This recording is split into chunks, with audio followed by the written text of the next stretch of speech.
Olá, boa noite. Olá, pessoal. Olá, somos aqui Igreja Metodista Congregacional. Sejam todos bem-vindos. Estamos aqui para mais um bate-papo, reunidos aqui com os nossos pastores, nossos irmãos. Temos convidados aqui que vão estar tratando conosco esse assunto tão importante. Nós estamos reunidos aqui hoje nesse bate-papo para falar sobre finanças em tempo de crise. Sejam todos bem-vindos. Boa noite, pessoal. Vai dando o seu boa noite aí nos comentários. Nós queremos a sua participação. Queremos que você aproveite esse tempo mesmo. Se você já puder, vai compartilhando o link, né, desse bate-papo para que outras pessoas cheguem com a gente. Isso aí, muito bem-vindos aqui. Quero apresentar para vocês o pessoal que está com a gente, para que cada um possa também dar o seu boa noite, o seu salve aí. Vamos começar aqui com a minha direita. Nós temos aqui o nosso querido Gemerson. Olá, Gemerson. Olá, pastor. Boa noite a todos.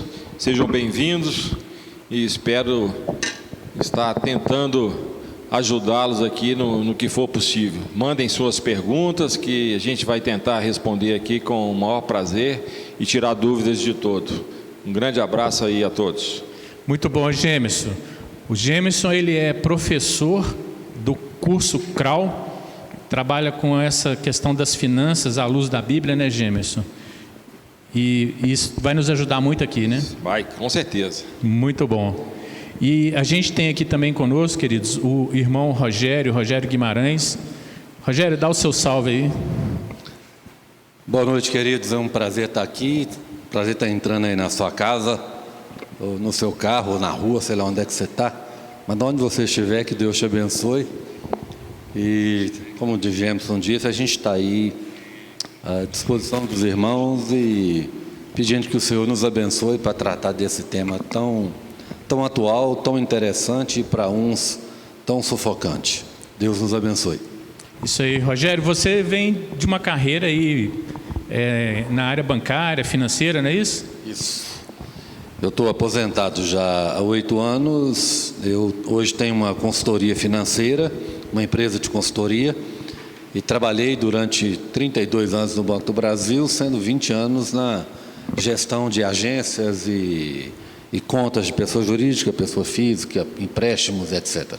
Muito bom, então, pessoal. 2 pessoas aqui, feras, né, nessa questão de finanças, com sua experiência de vida, e vai poder realmente ajudar aqui, tirar dúvidas.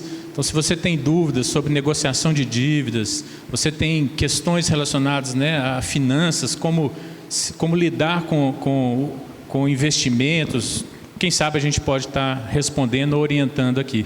Vamos seguir aqui. Pastor Ari, bem-vindo aqui, né, nosso pastorzão. Boa noite, Juliano, Rogério, Gemerson, Henrique. Boa noite, pessoal. Boa noite, Léo, aqui na mesa, Claudino. Nós estamos aqui mais uma vez para fazer esse momento de bate-papo e buscar a direção de Deus para as nossas vidas também. O motivo de estarmos falando sobre esse assunto é exatamente a demanda do momento. Temos visto muito desemprego, temos visto muitas pessoas da igreja com dificuldades na área financeira, temos visto o nosso país inteiro viver essa realidade. E nós estamos aqui para trocar ideia. E eu estou aqui para aprender um pouco com o Rogério e com o Gemerson sobre esse assunto. Espero sair daqui melhor orientado sobre o que fazer com finanças no tempo de crise. Isso aí. E está aqui também com a gente nosso querido pastor Henrique. Dá o seu salve aí, pastor. Boa noite, povo de Deus. Alegria estar aqui mais uma vez, né? E como todos já disseram aqui, é um tempo em que a gente precisa conversar realmente sobre questões que são muito penosas muitas vezes para nós, nesse tempo tão complicado que nós estamos vivendo, né? Que Deus nos abençoe nesse tempo aqui de aprendermos e compreendermos aquilo que nesse tempo nós precisamos fazer. Isso aí, e eu sou o pastor Juliano e estou aqui para conduzir um pouco desse bate-papo junto com o pastor Ari, junto com o pastor Henrique, e nós vamos estar trazendo aqui, né, as suas perguntas também. Se você está com a gente aqui, coloca o seu comentário, a sua pergunta sobre esse assunto que estaremos conversando daqui a pouco, sobre questões financeiras, né, finanças em tempos de crise. Daqui a pouco o pastor Henrique vai fazer uma introdução desse tema para a gente, trazendo algumas informações, já colocando algumas perguntas, e aí a gente vai com certeza aproveitar bem esse tempo. Deixa eu dar aqui, né, também boa noite, que está com a gente aqui o Marco, aí o Dênia está com a gente, o Dani Marra está com a gente. Isso aí, pessoal, se você está assistindo essa transmissão com a gente, coloca no comentário o seu boa noite para a gente saber o seu nome e dar aquele abraço para você. Mas Deus abençoe todos vocês. Vamos fazer aqui uma oração de gratidão a Deus, um momento que a gente possa, né, entregar esse tempo a Deus. Quero pedir ao pastor Ari que ore abençoando esse tempo aqui. Deus querido, Deus amado, nós queremos agradecer por esse dia que o Senhor nos concedeu. Agradecer pelo cuidado, pela bondade. Agradecer, Deus, pelo Senhor ter nos cercado com proteção nesse dia. Te louvamos, ó Deus, pela Igreja Metodista Congregacional. Te louvamos, ó Deus, pela equipe que está aqui hoje para conversar e falar um pouquinho sobre esse assunto de finanças. Eu quero pedir, Deus, que o Senhor nos dê sabedoria e graça. Eu quero, em nome de Jesus Cristo, abençoar cada um daqueles que estão participando nessa noite, abençoar essa igreja amada, pedindo que o Senhor venha continuar sendo o nosso provedor. Sabemos, ó Deus, que a nossa nação passa por um tempo de crise, talvez algo que vai marcar a vida de uma geração ou mais. Eu quero pedir, Deus, que o Senhor nos dê graça para a gente poder caminhar nesse tempo de dificuldade, prevalecendo no Senhor. Eu quero declarar aqui a minha esperança e confiança em Deus, sabendo que o Senhor cuida de nós e que o Senhor sustenta a nossa vida. Pai, abençoa cada lar que nos ouve nessa hora, abençoa cada família e nos dá direção para fazer aquilo que agrada ao Senhor. Amém. Nós oramos em nome de Jesus. Amém. Amém. Dizemos amém para isso. Pessoal, nós temos visto aqui comentários, vocês estão falando que a internet está fraca, que está travando. Infelizmente, está tendo realmente esse tipo de problema. Ainda não identificamos a causa, pode ser o horário também, né? Muita gente fazendo transmissões nesse horário. Mas persevera aí, esteja com a gente, não deixe de participar. Ore para que Deus libere, né? Põe a mão aí, liberando essa live aqui para a gente dar tudo certo. Mas manda sua pergunta, participa com a gente. Um abraço para todos que estão aqui conosco. E é isso aí, você percebeu que a gente está aqui num ambiente, né, novo. Na verdade, a gente tem feito os nossos bate-papos, geralmente cada um na sua casa, né? A gente resolveu fazer hoje aqui a partir da nossa sede da Igreja Metodista Congregacional, aqui em Belo Horizonte. Então, é um ambiente diferente, nós estamos aqui num bate-papo seguro, né, mantendo aqui uma distância. E todo mundo aqui saudável, né? Todo mundo está bem, mas que você seja edificado nesse tempo. Vamos lá, vamos tratar diretamente desse assunto. Quero passar aqui para o pastor Henrique poder fazer a sua consideração, a sua introdução sobre esse tema.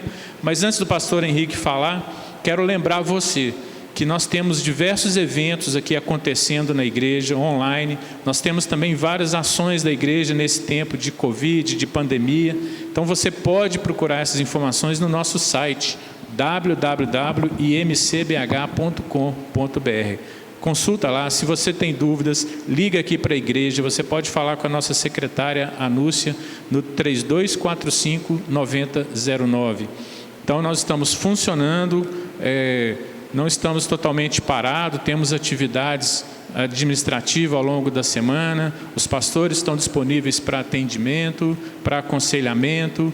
Então, fica ligado na nossa programação, nas quartas-feiras a nossa célula online e aos domingos nosso culto pela manhã e à noite sempre o nosso bate-papo aqui. Não perca também a programação da juventude aos sábados às 19h30. Nós temos aqui também um culto transmitido e nós estamos com cultos presenciais, tanto no sábado quanto no domingo, que para participar é preciso observar algumas regras, né, os protocolos aí para a nossa segurança de saúde, então, e é preciso fazer as inscrições prévias. Vamos lá, vamos seguir em frente aqui com o nosso assunto. Pastor Henrique, por favor. Boa noite e é importante, né, esse tempo, e nós precisamos compreender uma das grandes questões que nós temos. E nesses dias, né, meditando no que nós poderíamos conversar sobre isso, eu me lembrei no texto que eu vou usar como referência da abertura aqui, que está lá em 2 Reis 4, os versículos de 2 a 8, né, aquele episódio que Eliseu se encontra com a viúva do seu discípulo. Mas logo depois disso nós temos uma outra situação da sunamita, em que ela se encontra com Eliseu, e no primeiro momento a pergunta que Eliseu faz é: vai tudo bem na sua casa? Está tudo bem, né? O pastor Salum, né? Ele dizia que era o tudo bem de menino morto, né? Porque a criança estava morta. E esse é um tempo que, como corpo de Cristo, muitas vezes irmãos nossos passam por situações difíceis e não se abrem, e quando perguntados, não, está tudo bem, né? E não está tudo bem. Mas o texto que eu trago para a nossa provocação inicial é o episódio de uma mulher que chega e procura Eliseu e diz para ele o seguinte: olha, o meu marido te serviu durante vários anos, morreu, e os credores estão à porta, querem levar os meus 2 filhos como escravos. E é interessante porque essa história começa com a história de 3 pessoas literalmente quebradas, né? Sem recursos para fazer frente ao seu dia a dia. E a história vai terminar com uma família tendo recursos para poder continuar a sua vida. Mas dentro disso aqui existem alguns fatores que merecem a nossa observação rapidamente. Né, ela procurou ajuda, né? E muitas vezes nós encontramos situações na nossa vida em que nós não temos ou não percebemos naquele determinado momento saída para aquela situação, e muitas vezes queremos levar aquilo sozinhos, né? E sem ajuda de ninguém. E o que a gente vê no texto é que ela, além de procurar ajuda, procura ajuda na pessoa certa. E uma das coisas que nós temos é que, se nós somos corpo, fazemos parte do corpo de Cristo, nós devemos estar juntos uns dos outros e levar não só as nossas alegrias, mas as nossas tristezas também, né?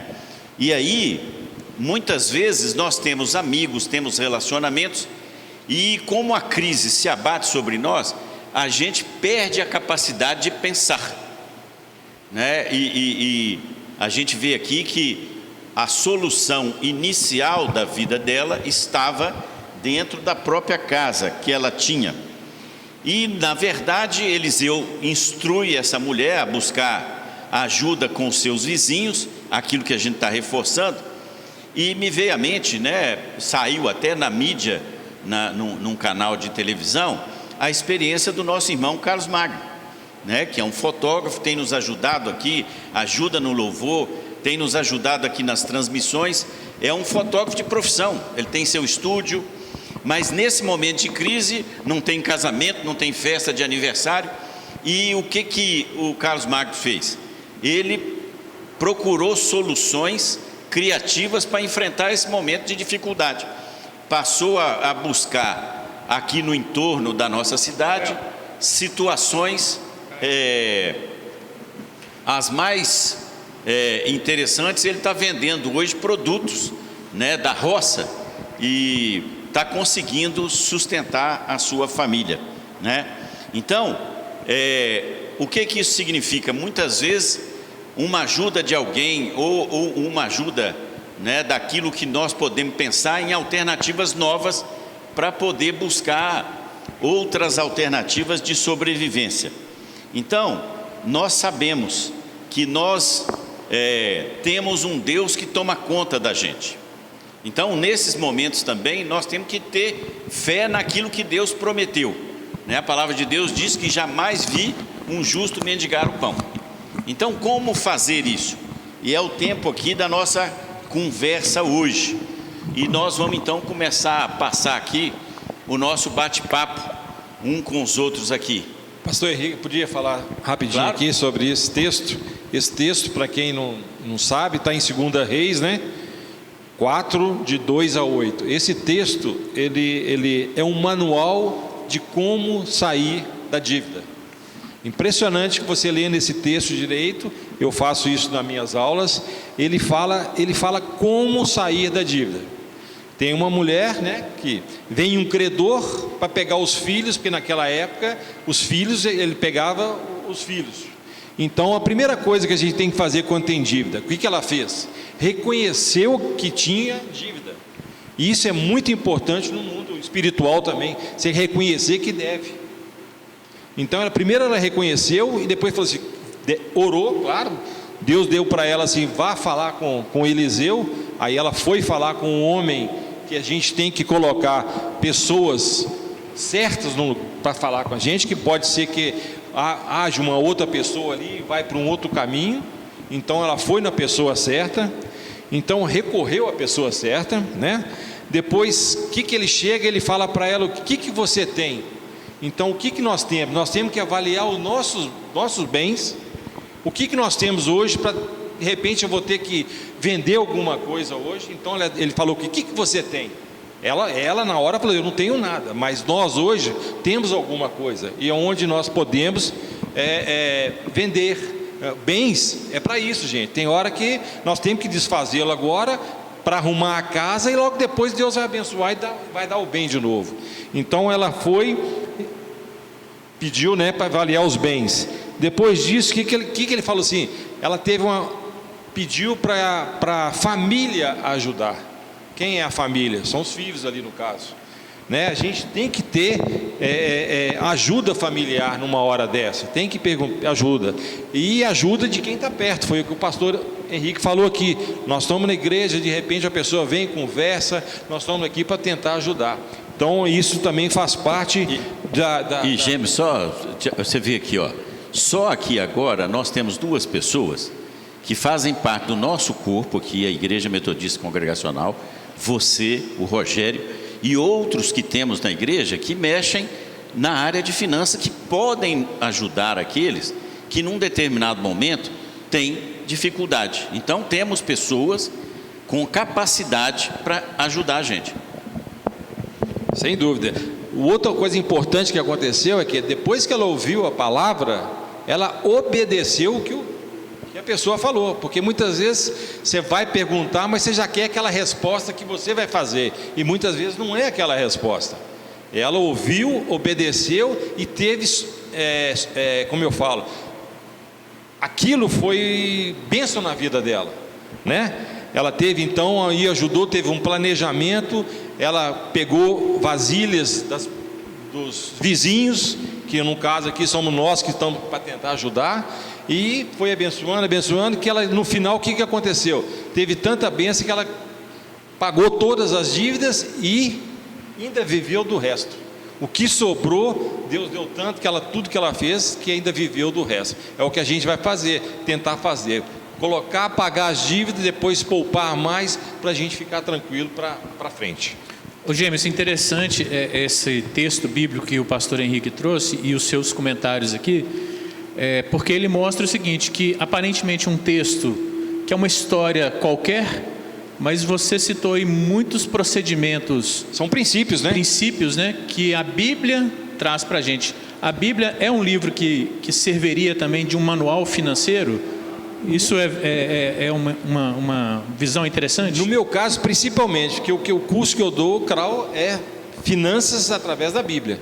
Então a Bíblia nos ensina. E se a gente cumprir o que a Bíblia está nos mandando, com certeza nós vamos fazer diferente aí fora. Você vê que isso aqui é um texto, vamos supor, comum. A gente já viu muitas pessoas falarem mensagens sobre esse texto, mas na hora que você põe o lado financeiro nele, você vê esse lado da dívida, você toma, olha, como é que tem um manual aqui de como sair. Quer dizer, a Bíblia é cheia de princípios, por isso que ela é válida até hoje, né? Escrita 2000 anos atrás, mas hoje tem coisas que você fala assim, não, isso aqui parece que está acontecendo agora. Por isso que é princípio. E aqui, princípios financeiros aqui, esse texto para mim ele é fundamental em sair de dívida. Você cumprindo aquilo tudo, você vê o planejamento que acontece desde quando não tem, o que fazer e depois no final ainda sobra para ter mais. É fantástico. E aí, Rogério, o que você pode colocar aqui nesse bate-papo de algo que, né, porque é um texto tão rico que a gente vai explorando, né? Nós estivemos juntos naquele encontro de líderes da 8ª, né? Sim. E o Jeremias usou isso e ele tinha 12 pontos, né? Que ele levantava, não é hora de desistir, né? Finanças é um trato que você precisa reconhecer. O James falou aqui, você, no caso de dívida, você precisa reconhecer que você deve. Às vezes a gente dá consultoria e conversa com alguns irmãos, e o irmão traz para você olha a minha situação aqui, e você dá uma olhada. E uma vez eu fiz uma consultoria para uma pessoa, dei uma olhada no livro caixa dela da empresa. Quando eu falei, tudo que você tem está aqui? Tá. Eu olhei e falei, me pega uma calculadora. Peguei e fiz conta. Falei, se está tudo aqui, fecha a loja, pode fechar a loja agora, que você está quebrada. Não, Deus vai abençoar. Eu falei, não, você está quebrada. Se tudo que você vender aqui não paga a sua dívida, você está quebrada. A pessoa não fez, não quis fazer, e fechou a loja 6 meses depois, devendo o dobro. Então, o primeiro ponto na questão de dívida, e não é só dívida não, às vezes eu tenho dinheiro aplicado, eu preciso saber o que eu tenho. Eu preciso acompanhar o que eu tenho. Então, é você trazer a sua realidade, é não escamotear a sua realidade, né? No caso dessa mulher aqui, ela não deixou para depois. Ela falou, temos um problema, o credor está batendo na porta, ela não mudou de endereço, não mudou de cidade, né? Não mudou de nome, que muita gente faz, né? Sai fugindo de credor.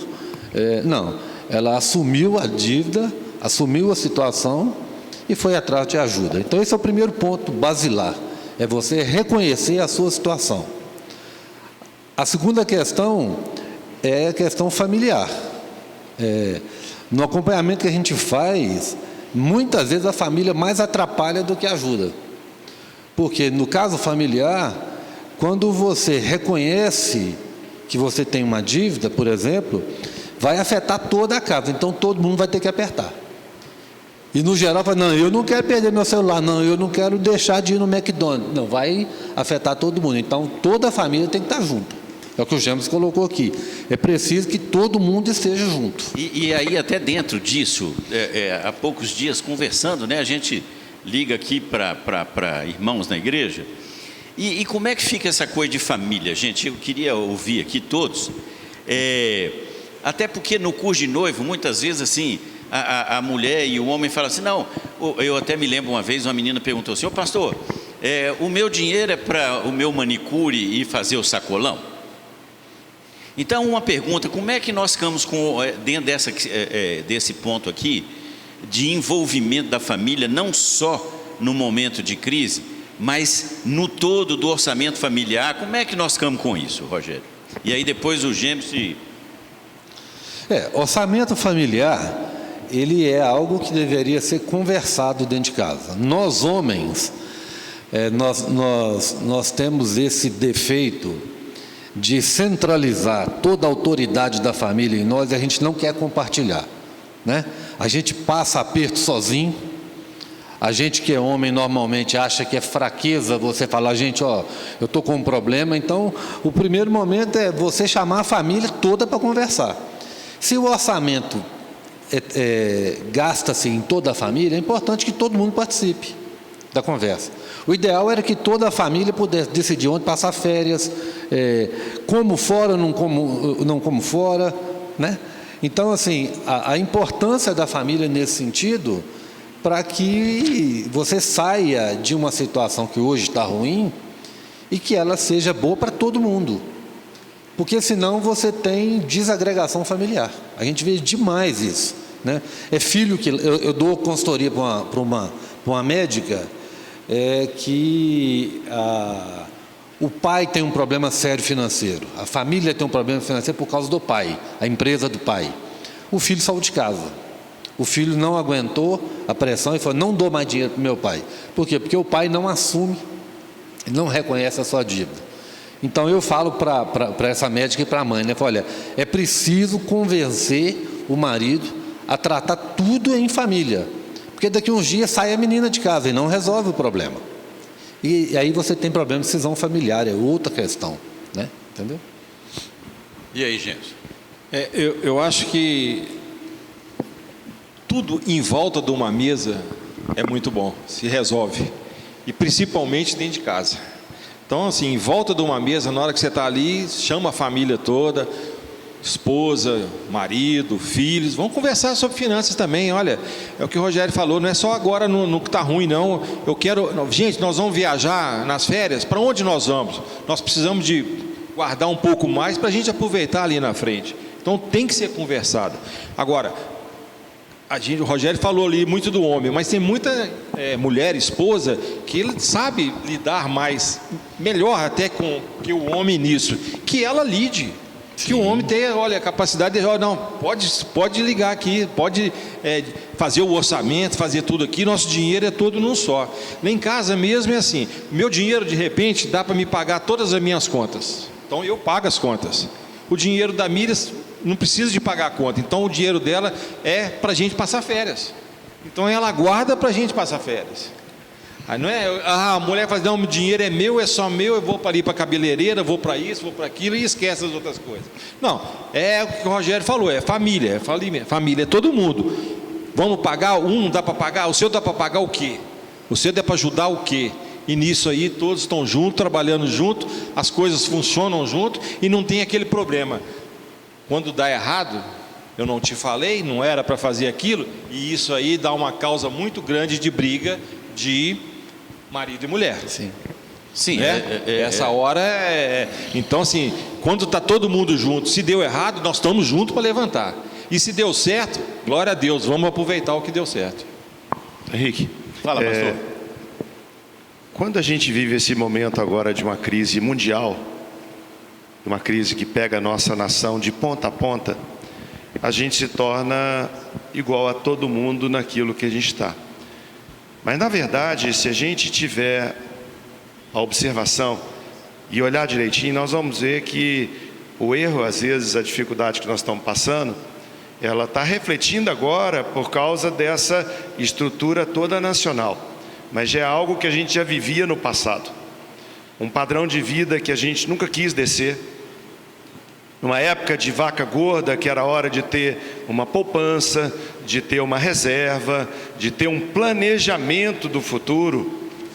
Se você perguntar hoje para a nossa geração, nós vamos ver que poucas pessoas pensaram na sua aposentadoria. Quem era um funcionário de uma empresa pública ainda tinha aquilo como algo montado pela própria empresa ou pelo governo. Mas na minha geração, Rogério, pouquíssimas pessoas do meu tempo se programaram para ter uma aposentadoria. Vai deixando, quando vem a crise, de onde tira?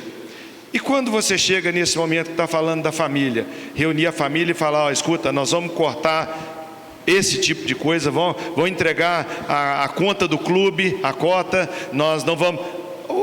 Vira uma grande tribulação. O que a gente tem que notar é que a gente tem que estar preparado ao longo de uma jornada.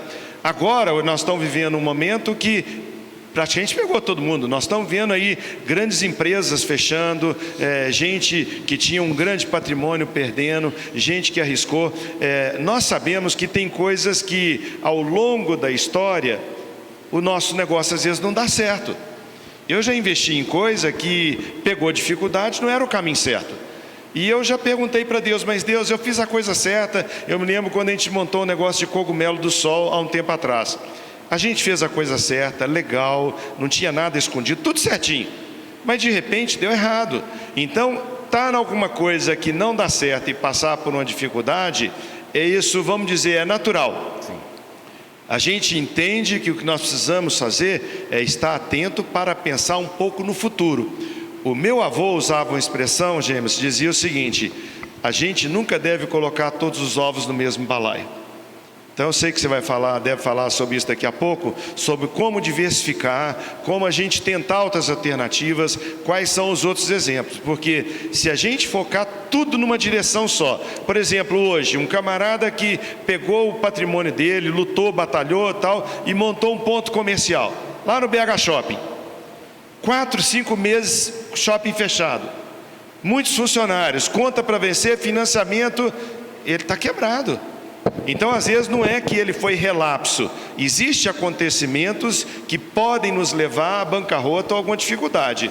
Mas nós estamos falando no âmbito geral de que nós devemos estar precavidos, nós devemos ser prudentes, nós devemos olhar que existem momentos melhores, mas que tempos ruins podem vir também. Pastor, você falou uma coisa que é importante, né? Saber dar um passo atrás. Todos nós temos que saber dar um passo atrás. Ah, mas é humilhação. Não tem problema, né? Eu lembro que há uns 20 e poucos anos atrás, eu tinha comprado um apartamento seu, né, logo quando Marcela nasceu, e aquele sonho de comprar uma cobertura, eu resolvi comprar uma cobertura e financei pela Caixa Federal. E foi na época do governo Fernando Henrique Cardoso, salário congelado, e todo mês eu comecei a perder noite de sono, o saldo devedor da Caixa só subindo, o salário congelado, foram 8 anos de congelamento de salário pelo Fernando Henrique Cardoso, e eu já estava perdendo noite de sono. Um dia eu chamei Carla, as meninas pequenininhas, e falei: Carla, vou vender apartamento. Que isso, vamos tentar mais um ano. Tentei mais um ano, falei: olha, vou vender a cobertura. Tem um mês que ninguém sobe lá em cima, eu estou pagando um espaço que ninguém vai lá, estou perdendo noite de sono. Ah, mas nós vamos andar para trás. Não tem problema, não tem problema. Foi a melhor coisa que eu fiz na vida. Vendi bem, paguei minha dívida toda na época, tirei a Caixa Econômica das minhas costas, que era um financiamento pesado, né? Então, o voltar atrás faz parte da vida, pastor, né? Você vê muita gente hoje que investe. Eu estou investindo toda a minha aposentadoria em imóveis. Fala: não faz isso, cara. Não coloca tudo em imóvel. Não, imóvel é o melhor investimento, eu vou colocar tudo em imóvel para aluguel. Quem tem imóvel hoje para aluguel tá apertado, né? Então, assim, a gente tem que saber ir avaliando as coisas, andar para frente, andar para trás. Muitas vezes a gente fala assim de andar para frente, andar para trás, assim, muitas vezes eu estou morando num bairro que é supra-sumo. De repente eu vou para um outro, vou pagar metade de um aluguel que eu estou pagando agora. Sim. Isso não é querer andar para trás, não, gente. Qualidade de vida. Qualidade de vida. Vou sair daqui, vou para um outro lugar, vou pagar menos aluguel, vai sobrar mais, vou ficar mais tranquilo, porque não vou ter dívida, vou ficar, até a mente, a família, tudo vai funcionar por uma simples. Vou mudar de lugar. Sim. Vou vender um carro hoje, vou vender para pagar tudo. Amanhã Deus vai dar outro carro de novo. Sim. Você vai trabalhar, você vai juntar, você vai ganhar de novo. Mas tem que fazer, tem que tomar atitude, né? Nessa hora de pandemia, nessas horas de crise, é a hora que o aprendizado é o melhor momento. Então agora muitas vezes nós estamos aqui aprendendo muita coisa nós, né, surtindo aqui, nós estamos aprendendo e muitos nós temos que resolver. Não adianta eu ficar falando agora que nós temos que ter fundo de reserva. Agora não é o momento para ter fundo de reserva, agora é o momento para consumir a reserva. Para consumir, já estou acabando a minha reserva. A gente fala geralmente fundo de reserva de quê? De 6 meses a 1 ano, né, Rogério? Nós já vamos para 6 meses. O dinheiro está acabando. Para quem tem fundo de reserva e para quem nunca teve? Então já é um aprendizado. Falar: olha, na hora, depois que isso tudo passar, depois que eu me arrumar a minha vida, eu vou ter que ter um fundo de reserva, porque tudo é cíclico. Na Bíblia mesmo fala 7 anos de fartura, 7 anos, não é? Então na hora da fartura você tem que juntar, tem que guardar para na hora que está precisando. Agora é uma hora que está precisando. Então a gente tem que ter isso em mente, né? Legal. Uma coisa que me veio à mente quando vocês falavam é o seguinte: ter decisões racionais é muito complicado para um ser humano que emocionalmente está abalado, né, quando está no momento de crise. Quando ele é pego de surpresa: a minha empresa fechou, me mandaram embora, o meu negócio está dando sinais vermelhos aí, eu negligenciei. Desapegar de um imóvel que você comprou com o suor do seu rosto. Então, é uma questão humana, né? Mas isso que você falou também, por outro lado, é muito interessante, a questão de enxergar oportunidades no meio de uma crise, né? Tanto de aprendizagem, quanto de repente, algo que você nunca fez, começar a fazer.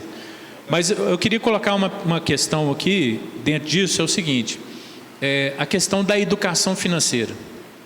Nós somos um país com uma moeda estabilizada relativamente há pouco tempo, né? Considerando a história do país. E muitos de nós, mal aprendemos uma matemática comercial, né, na escola. Né, no país a gente geralmente é até fraco na matemática, né? Não tem essa cultura de pensar. Mas como eu vi nessa história da viúva aí, né, que pediu lá o profeta ajuda, é um momento de aprendizagem. Como é que é isso, Gemerson, Rogério, pastores aqui, essa questão da educação financeira no nosso país e nessa crise, né? Você está falando de oportunidade de aprendizagem, então a educação financeira começa dentro de casa, é algo que as escolas deveriam investir, a igreja poderia ser um instrumento disso? Como é que é essa oportunidade aí? Muito boa pergunta, porque já tem uma outra questão que, como nós, como geração, o pastor Ari falou, não fomos habituados a isso, e ainda geramos, né? Um dia vi um sociólogo colocando uma frase que marcou, que nós criamos filhos consumidores, né? Então nós estamos criando uma geração em que nós nos habituamos a dar tudo para eles,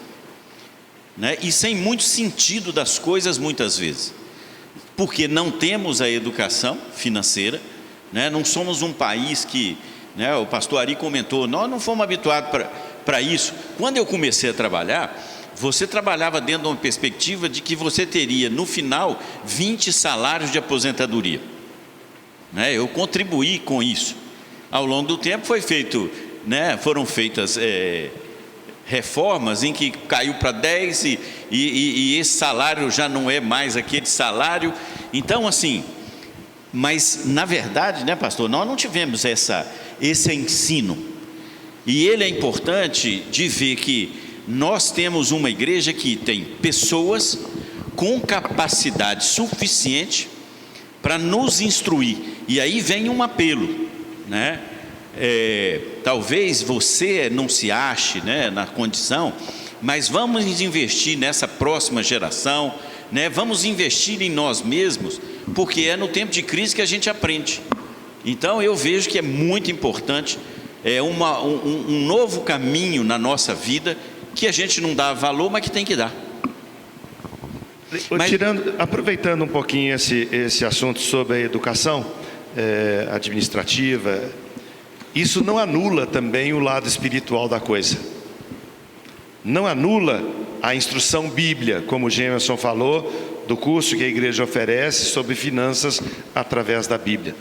A orientação do gerente que chega e fala, olha, esse passo está grande demais. Eu imagino que o Rogério, na gerência de banco, deve ter tido cliente que o cara chegava lá e queria um financiamento para tal, talvez ele tivesse até uma avalista para aquilo, e o Rogério falava, vou liberar o dinheiro para esse cara, não. Eu sei que vai dar errado. Aí às vezes até um ato de misericórdia sua aí, eu vou fechar a conta desse cara, nesse aspecto, porque ele vai dar um passo maior do que a perna. Nós muitas vezes, por ambição, por sermos uma geração extremamente consumista, nós vamos dar um passo maior, ou demos um passo maior do que devia. Mas trazendo para esse paralelo, porque a impressão que a gente tem é que a nossa vida pode ser setorizada em área espiritual e área não espiritual. Então, falar de dinheiro, falar de negócio não é espiritual. Mas será que essas pessoas que estão nos ouvindo hoje, nós mesmos, consultamos o Senhor no negócio que a gente ia fazer? Consultamos o Senhor como ela deveria ser feito? Senhor, o Senhor está nisso, me dá um sinal. A gente às vezes, naquele âmbito, o Juliano falou aqui sobre a dificuldade de ter um raciocínio racional quando eu estou emocionalmente envolvido, quando eu estou apaixonado por uma coisa. Aquilo virou uma coisa passional. Eu quero comprar aquele carro, eu quero montar a minha empresa, Não, eu acredito que nós temos que consultar o Senhor. O pastor Valdir Salum falava, e você lembrou dele aqui, ele falou uma frase uma vez que eu nunca mais esqueci. Muitas vezes nós não queremos um Deus Senhor, nós queremos um Deus avalista. Senhor, eu decidi montar minha empresa, abençoa. Senhor, eu decidi comprar minha casa, abençoa. Senhor, eu decidi comprar um carro, abençoa. Mas eu não consultei o Senhor. É claro que não é sempre assim, mas pode ser que a gente esteja hoje vivendo a realidade de algo que foi conta e risco nossa. Depois que deu errado é que a gente vai no Senhor pedindo, me ajuda, né? Eu tenho uma historinha que muito bem disso, na época das cruzadas, eles iam para a guerra, então iam ser batizados antes de ir para a guerra. Então, na hora que eles iam batizar no rio, eles deixavam a espada do lado de fora, porque a espada que ia matar, então era eles que iam matar. Eles eram batizados, mas com a espada do lado de fora. Quer dizer, Deus não estava tomando conta daquela espada, modo de dizer, né? E aí é o que eu falo, será que nós estamos deixando a nossa bolsa financeira do lado de fora? Não está deixando Deus nos agir? Então, essa é uma reflexão que fica. Tudo tem que, né? Precisa de ir lá no Senhor. E lá em Gênesis, quando eu estava falando do tempo de fartura, lá em Gênesis 41, de 34 a 36, que fala lá que tem que economizar, na Bíblia fala até o quanto devemos economizar no tempo de fartura. Lá fala 1/5. E 1/5 seria o quê? 20%, né? A gente gosta muito, o Rogério também deve tratar mais na área financeira, mais em percentual, nunca em número, né, Rogério? Porque o percentual, se você fala que vai dar 10, na hora que tiver 100, não, eu só vou continuar dando 10. E não, se você fala que vai dar 10%, vai aumentando e assim você vai dando, né, Rogério? Sim. Então lá fala-se em dar 1/5. 1/5 é 20% que a gente tem que guardar. Então tem que guardar. Então até a Bíblia está nos ensinando o quanto nós devemos guardar. Na questão que o Juliano colocou, nós brasileiros somos muito fracos em educação financeira. Primeiro que as escolas não ensinam, isso deveria ser obrigatório, esse ensino de educação financeira a partir de 5 anos de idade. Eu advogo que criança de 5 até 11 anos, onde ela está desenvolvendo mais a questão dela, a massa crítica mesmo, é o melhor momento para você estar começando a ensinar sobre cartão de crédito, sobre poupança, enfim, sobre gasto, sobre orçamento, né? Eu lembro que eu nasci na roça, né? No interior, roça não, porque Caratinga é uma grande cidade, né? Mas eu lembro que eu chegava para minha avó e falava assim: vó, me dá um dinheiro. E a minha avó falava assim: o que você quer? Eu falei: eu quero tomar uma Coca-Cola. Vou, vem cá comigo. Aí descia comigo lá no quintal dela, tinha um quintal enorme, pegava um balai, cortava lá alface, couve, enchia o balai e falava assim: vai na rua, vende, traz a metade é minha, a metade é sua. E eu ficava com ódio da minha avó naquela época, né? Mas toda semana eu ia lá no meu balainho. Para você ter noção de dinheiro, o que criança não tem. Então, na sua pergunta, né? Nesse momento de crise, as crianças estão fechadas dentro de casa, sem aula. Gente, era a hora do pai, agora está ensinando o filho a noção de dinheiro, né? Arrumar a casa, engraxar os sapatos, se ainda tem o que fazer. Quer dizer, a educação prática financeira, ela tem que começar de pequeno. E acho que a igreja pode ajudar muito nisso. Eu tenho uma outra historinha nesse sentido, de criança, né? É uma hora boa, é que você pega 3 caixinhas, sim, a caixinha do dar, a caixinha do gastar e a caixinha do poupar, e dá o dinheiro para a criança. Você tem que colocar o dinheiro em todas as caixinhas. Você dá lá, tipo, R$10, você vai dar 10 moedinhas, sei lá, os 5 de 2. Ela tem que colocar em toda a caixinha. Então, no primeiro momento, ela vai pegar R$8 e vai pôr no gastar, com certeza. R$1 num dar e R$1 dali. Mas ela já está aprendendo. Ela vai gastar, acabou aquilo ali, o dar. Você já deu para quem? Para alguma pessoa, para a igreja, para o que for, ela vai dar. O outro ela vai gastar, e esse outro aqui, não, esse aqui você vai querer o quê? Eu vou querer ganhar uma bicicleta, então você vai poupar para você ter a bicicleta. Ela vai poupando, claro que o pai depois vai ali, vai pôr mais um pouquinho, mas ela vai ter a bicicleta, e ela sabe que ganhou a bicicleta através daquele dinheiro que ela guardou. E outra coisa, já aprendeu a doar, a dar. que é muitas coisas hoje nós, semeadura, né, pastor? Hoje o nosso mundo aí fora é só ter. Então ela já está aprendendo que ela tem que dar para alguém. E no final das contas vai gastar. Acabou meu dinheiro, você gastou tudo, então calma, vamos devagar. Agora é só no outro mês que eu vou te dar de novo. Então você tem que começar desde criança, desde pequeno ensinar. E isso nos ensina hoje. E eu sinto falta, muitas vezes eu falo isso, né? Tinha que ter uma matéria na escola, já alguma coisa, para começar. Hoje até a internet ajuda bastante, né? Porque agora nós estamos começando a viver esse mundo de internet, estamos em casa a pesquisar cursos e mais cursos, está ajudando algumas coisas, mas tem que ensinar isso dentro de casa. E as crianças, principalmente, vendo o que nós estamos fazendo, porque nós somos os espelhos dele. Né? E dentro dessa questão, eu lembrei aqui que falou de consultar o senhor, né? O rei Asa quando um grande exército vem contra ele, ele consulta o senhor. Depois, ele se dá bem com aquilo e ele não consulta o senhor, né? Aí o profeta fala, olha, vai haver guerra contra você porque você não consultou o senhor, né? Então, muitas vezes quando é algo muito difícil, a gente, né, fica apertado e pede ajuda, né? E aí, dentro dessa perspectiva, eu queria fazer uma pergunta para vocês, seguinte: pessoas tiveram redução de salário, né? Quem é funcionário público está recebendo parceladamente, quem é empresário, né, daquilo que não é essencial, as empresas estão com limitação de funcionamento, alguns saíram para o mundo virtual, outros às vezes não têm nem condição de fazer isso, mas você encontra situações hoje, o seguinte: o orçamento ficou apertado. Então, o que seriam ensinos ou conselhos que nós poderíamos dar hoje, dentro daquilo que o orçamento, né, de redução, porque o governo criou aí algumas regras, de pessoas que perderam o emprego, né, outras suspenderam o emprego, quer dizer, como é que nós fazemos com isso? Né? E aí? Começar por onde, né, pastor? Hein? Começar por onde, né, nessa hora? A primeira coisa é não fazer mais dívida. Pé no freio.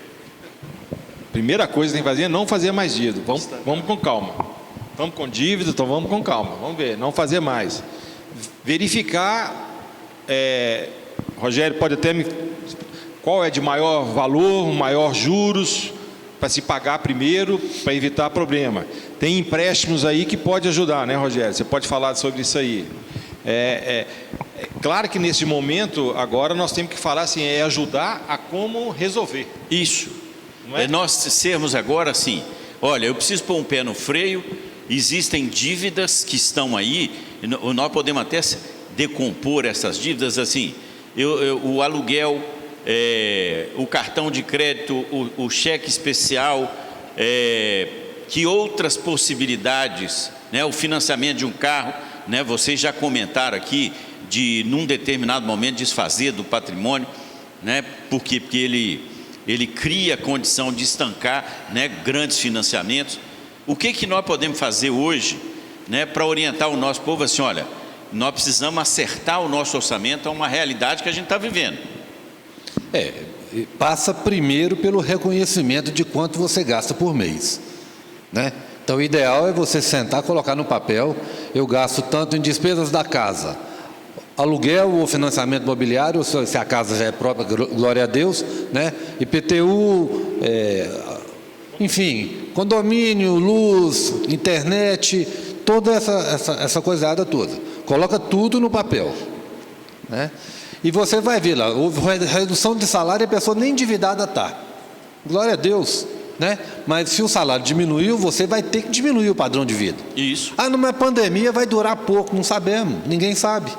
O pico é sempre daqui 14 dias, então esquece, né? Então colocar no papel e reduza de preferência um pouco mais proporcionalmente do que foi seu salário. Porque todos nós, a gente aprende a viver na crise que a gente consegue viver com menos, né?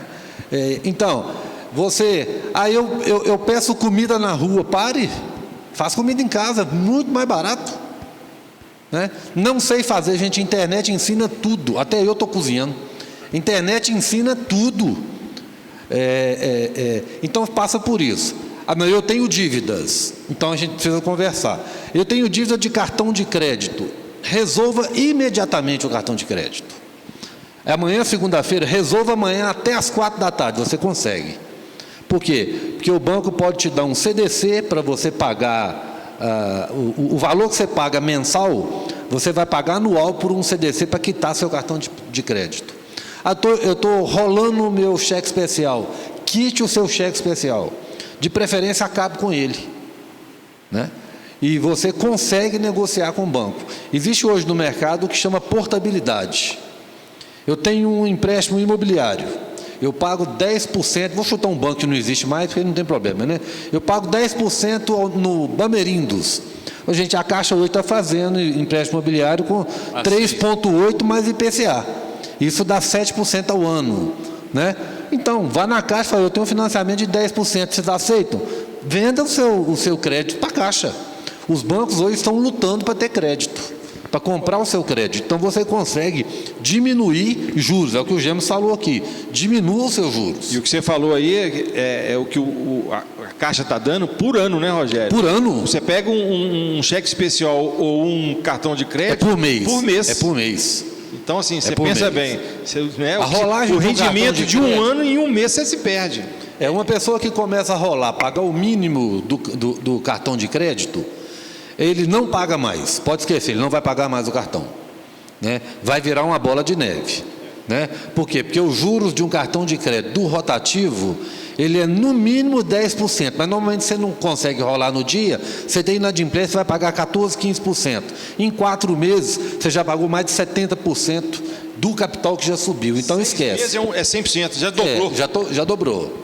E banco adora isso, o banco adora te empurrar. Aí eu quero apertar um pouco mais vocês dois. Eu tenho um corpo de situações, então, né, difíceis aí no meu portfólio de dívidas. Sim. Quais eu devo priorizar? E vocês já colocaram aqui. Porque muitas vezes nós temos situações que a coisa chegou num ponto em que perdemos o controle, né? E aquilo que a gente tem insistido com o povo, né? Muitas vezes, o exemplo aqui, né? De imediato a mulher procurou o profeta. Olha, estou com um problema, né? E às vezes nós deixamos, né? Há poucos dias o pastor comentou, né? Uma pessoa procurou, né? E num tempo desse o nosso bazar está fechado, a ação social da igreja está limitada, mas... não, 4 meses de água, luz e telefone atrasado, né? Quer dizer, aí agora, aí é aquilo, o que eu priorizo numa hora dessa? Você tem que sair do juro caro e da dívida de curto prazo, né? Então, normalmente você vai lá, onde eu pago mais e o que é mais urgente, o que é de curto prazo. Se você consegue alargar a dívida de curto prazo no longo prazo, você respira. Se você consegue tirar os juros caros para um juros menor, você também respira. Então ela passa por isso, né, de você fazer uma análise da sua dívida.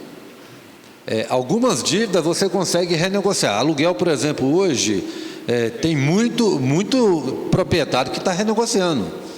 Por quê? Porque é só andar na Savassi, gente. Dá uma volta na Savassi, você vê a quantidade de loja fechada na Savassi há mais de ano, né? Não é da agora. Não é da agora. Você desce aqui a Cristiano Machado, aqui, você vai ver um monte de prédio aqui fechado, né? E o que é pior, né? Com a descoberta do home office, não volta para essa quantidade de escritórios fechados, a maioria não volta. Porque a empresa costuma botar o cara em casa e vai trabalhar de casa, então não volta também. Então é preciso fazer essa análise. O que eu pago mais caro e no curto prazo? E resolver essas duas pontas já ajuda bem, né? Renegociar aluguel, você pode pedir temporário. Eu vejo muita gente fazendo, falando, eu vou parar de pagar aluguel. Não é justo, porque provavelmente o seu proprietário pode ser um aposentado que o aluguel ele vive disso, né? Então também não é sufocar o proprietário, porque ele vive disso também. Então é acordo, é conversar, né? Essa é uma questão.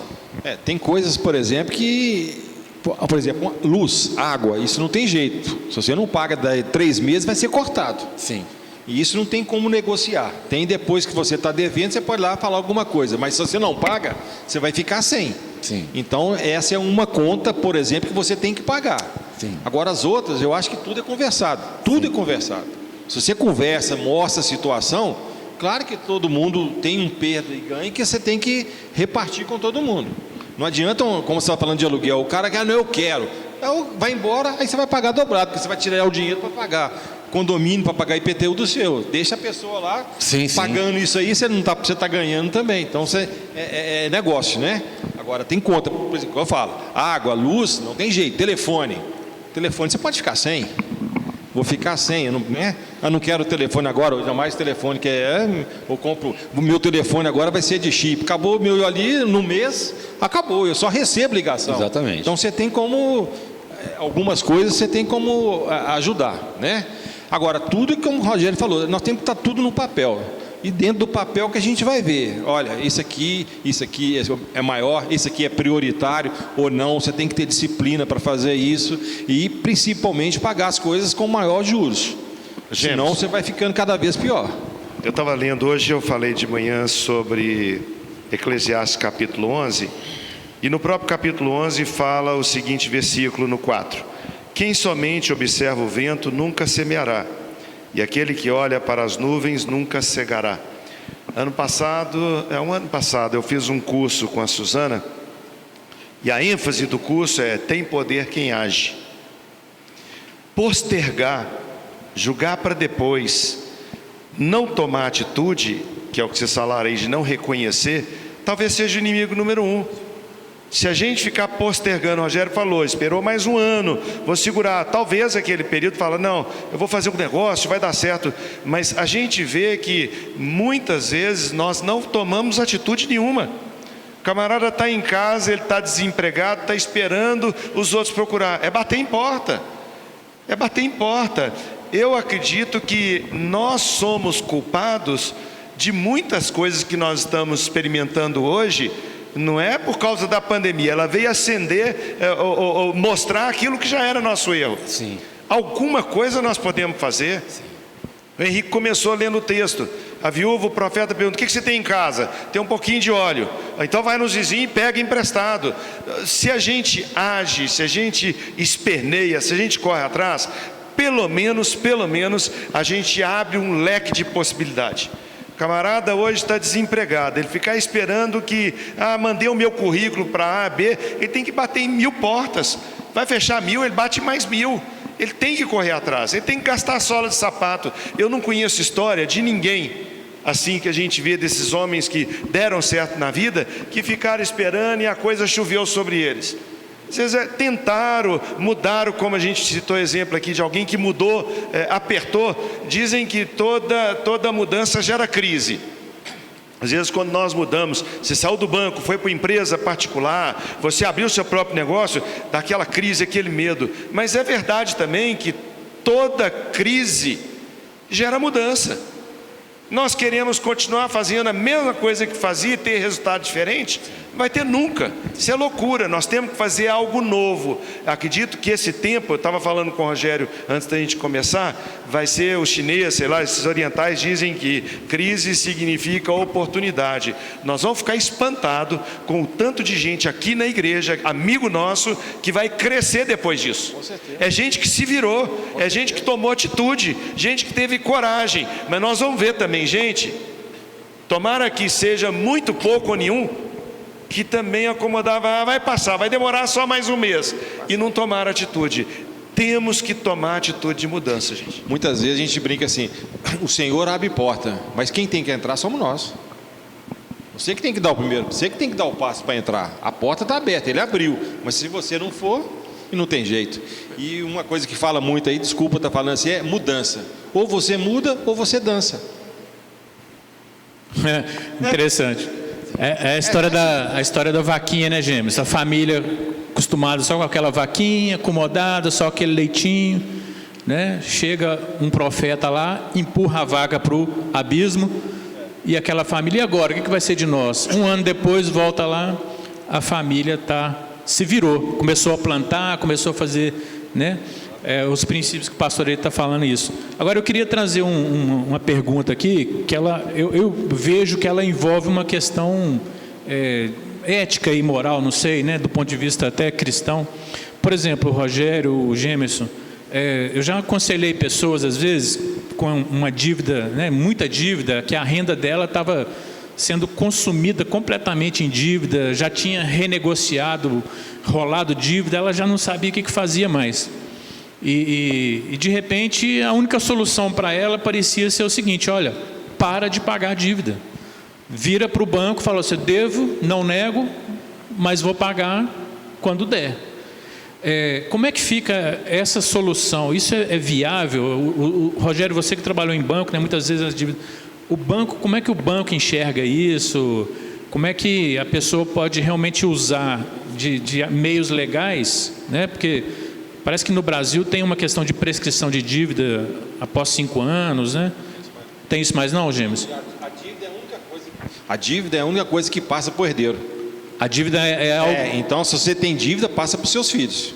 Olha aí, princípio... Ela não acaba daqui a 5 anos, acabou a dívida, não. Entendi. Não, então não tem mais prescrição de dívida. Não tem. Mas como é que fica essa história, assim, até do ponto de vista cristão, né? Eu devo, não nego, mas vou pagar quando puder. Como é que fica isso? Acho que até dentro da questão que o pastor Henrique colocou antes também, quando você tem que renegociar, como é que você faz para renegociar um orçamento que caiu, né? Eu acho que essa pergunta, ligando com aquela ali, passa por uma característica que nós temos que aprender de Cristo. Chama-se humildade. Eu preciso me humilhar, e a palavra certa é essa mesmo, é humildade de chegar perto de um gerente do banco e falar assim: olha, eu sei que de repente eu vou trazer algum prejuízo para vocês, mas eu não aguento pagar mais, então eu vou parar de pagar até que a minha situação ela resolva. Não simplesmente desaparecer de lá. Por quê? Porque alguém que deferiu o crédito para você vai ter que responder de alguma forma, né? Na maioria das vezes isso não dá processo, mas alguém que deferiu um crédito, o cara parou de pagar. Os avalistas, né? Os avalistas, etc, né? Mas a humildade de você chegar perto de um gerente de banco e falar: olha, o meu orçamento não dá mais para pagar essa dívida, então eu vou parar de pagar. Ou então, eu preciso de fazer uma contraproposta para que eu possa renegociar essa dívida. Ou devolver o bem, né? Fala, vim devolver o carro. Se você tem um bem, muito melhor. Muito melhor, né? O que ocorre com o bem, pastor, é porque, às vezes, você devolve o bem e você está devendo muito mais do que o bem. Então, neste caso, é bom você procurar um advogado. Um advogado que possa te orientar, de preferência um advogado que também seja temente a Deus, porque você pode fazer uma carta, e o gerente de banco sabe quando a carta veio indicada por um advogado, aonde você fala assim: não, esse cara não vai pagar, mas ele tem caráter. E o que nós como cristãos temos que demonstrar é caráter. Eu posso não ter dinheiro, mas caráter eu tenho. Então eu vou falar com o cara: olha, eu vou me empenhar aqui, eu volto para pagar essa dívida depois. Eu vou parar agora porque eu não aguento. Porque você tem que priorizar. Você tem que priorizar o leite dos filhos, a luz, a água, o telefone às vezes não, mas luz e água sim, é o supermercado, às vezes o plano de saúde, ou se não é o plano de saúde que está horrores. Gente, posto de saúde hoje, prefeitura, atende muito bem, mas muito bem. Você pode dizer isso, né? Posso, a minha mulher trabalha em posto de saúde, né? E atendem muito bem. As UPAs hoje são fantásticas, né? Então, mas eu vou cair, eu tinha um plano Golden Cross Plus, né? Irmão, vai para o UPA Plus, porque é caro. Dependendo da sua idade, você paga 1.000 por mês, né? Pula para uma UPA de repente. Mas o mais importante aqui, pastor, é você ter humildade de procurar a pessoa e falar: olha, eu não aguento pagar mais, eu vou parar. Isso não é falta de caráter, é falta de dinheiro. Eu vou parar, mas quando tiver condições, eu volto a conversar, né? Não é que parar e ir embora, né, Rogério? Eu vou parar. Aí é totalmente diferente. É questão de caráter. Eu vou parar agora, depois eu volto. Você me fez lembrar de um versículo na Bíblia que diz que melhor é o bom nome do que as muitas riquezas, né? Muita fama. Sim. Então, é dentro disso, né? Eu acho que nós, como cristãos, temos que dar o exemplo, né? Eu imagino, né, quanto nos bancos, porque eu dirigi escola a vida inteira, e quantas pessoas, né, muitas vezes sumiram, né? E pela legislação bamba que tinha, davam cano na gente. E poucos, aí eu me lembro do leproso, né? Voltou um só, né? Mas poucos às vezes vinham e chegavam e falavam assim: olha, a minha situação nesse momento. E aí é interessante porque você passa a querer ajudar aquela pessoa, porque ela teve caráter, teve né, o descortino de te procurar e falar: olha, a coisa apertou e neste momento a gente não pode honrar esse compromisso. E existem aqueles que fogem, e isso é um péssimo testemunho que nós vamos dar, né? Ô, Henrique, quanto a esse péssimo testemunho, ele fecha a porta. Claro. Sim. Porque o Rogério falou, o camarada chegou no banco onde foi, mostrou pela sinceridade que, ó, meu negócio deu errado, ou alguma circunstância atrapalhou. Ele está mostrando o caráter, eu tenho a dívida. Agora, quando você já tem um nome, fala assim, isso é trambiqueiro, você vai pagar nunca. Aí isso prospera no ambiente, de repente as portas fecham todas. Mas seja humilde mesmo, e fala: ó, eu não consigo, mas eu vou. Gente, nós conhecemos tantas histórias assim, de gente que chegou e falou: ó, não consigo, me dá mais prazo, negocia aqui, me dá uma mão, não é verdade? Eu acho que o bom nome, como o pastor Juliano falou, ele deixa sempre uma porta aberta. A humildade, na verdade, é você dizer para a pessoa, né, eu não dou conta. A humildade para Deus é você dizer: Deus, eu não dou conta, dirija a minha vida porque eu não dou conta. Isso é ser humilde com Deus. Deus, eu não sei fazer, faz por mim. Isso é ser humilde. Mas a gente quer sempre se mostrar para o outro superior. E é besteira você querer se mostrar superior no momento que você está por baixo. Para que manter a aparência, né? Eu lembro uma vez, pastor, eu dei crédito uma vez para um camarada. Ele me procurou, ele tinha 39 cheques sem fundo na praça. Quando eu chamei minha equipe e falei assim: olha, o rapaz me procurou, o empresário me procurou, sentei com ele, e ele literalmente ele chorou comigo. Ele chorou comigo no escritório dele, e ele falou assim: Rogério, se você me der uma chance, eu vou resgatar os 39 cheques, eu vou atrás. E aí ele tinha me falado que ele havia convertido, e aí esse engenho já é um pouquinho mais vivido, né? Falei: esse papo de convertido pode ser papo só para tirar dia de gerente. Mas orei a Deus, e Deus testificou no meu coração: ajuda. Para ajudar esse rapaz, eu tive que ir ao meu superior. Eu falei: eu quero ajudar. Toda vez que esse camarada chegava no banco e levava para mim mais 5, eu ia juntando o cheque dele. Ele falou: você já baixou? Eu falei: não, eu só vou baixar quando você me entregar os 39, porque era caro você fazer a baixa de CCF, né?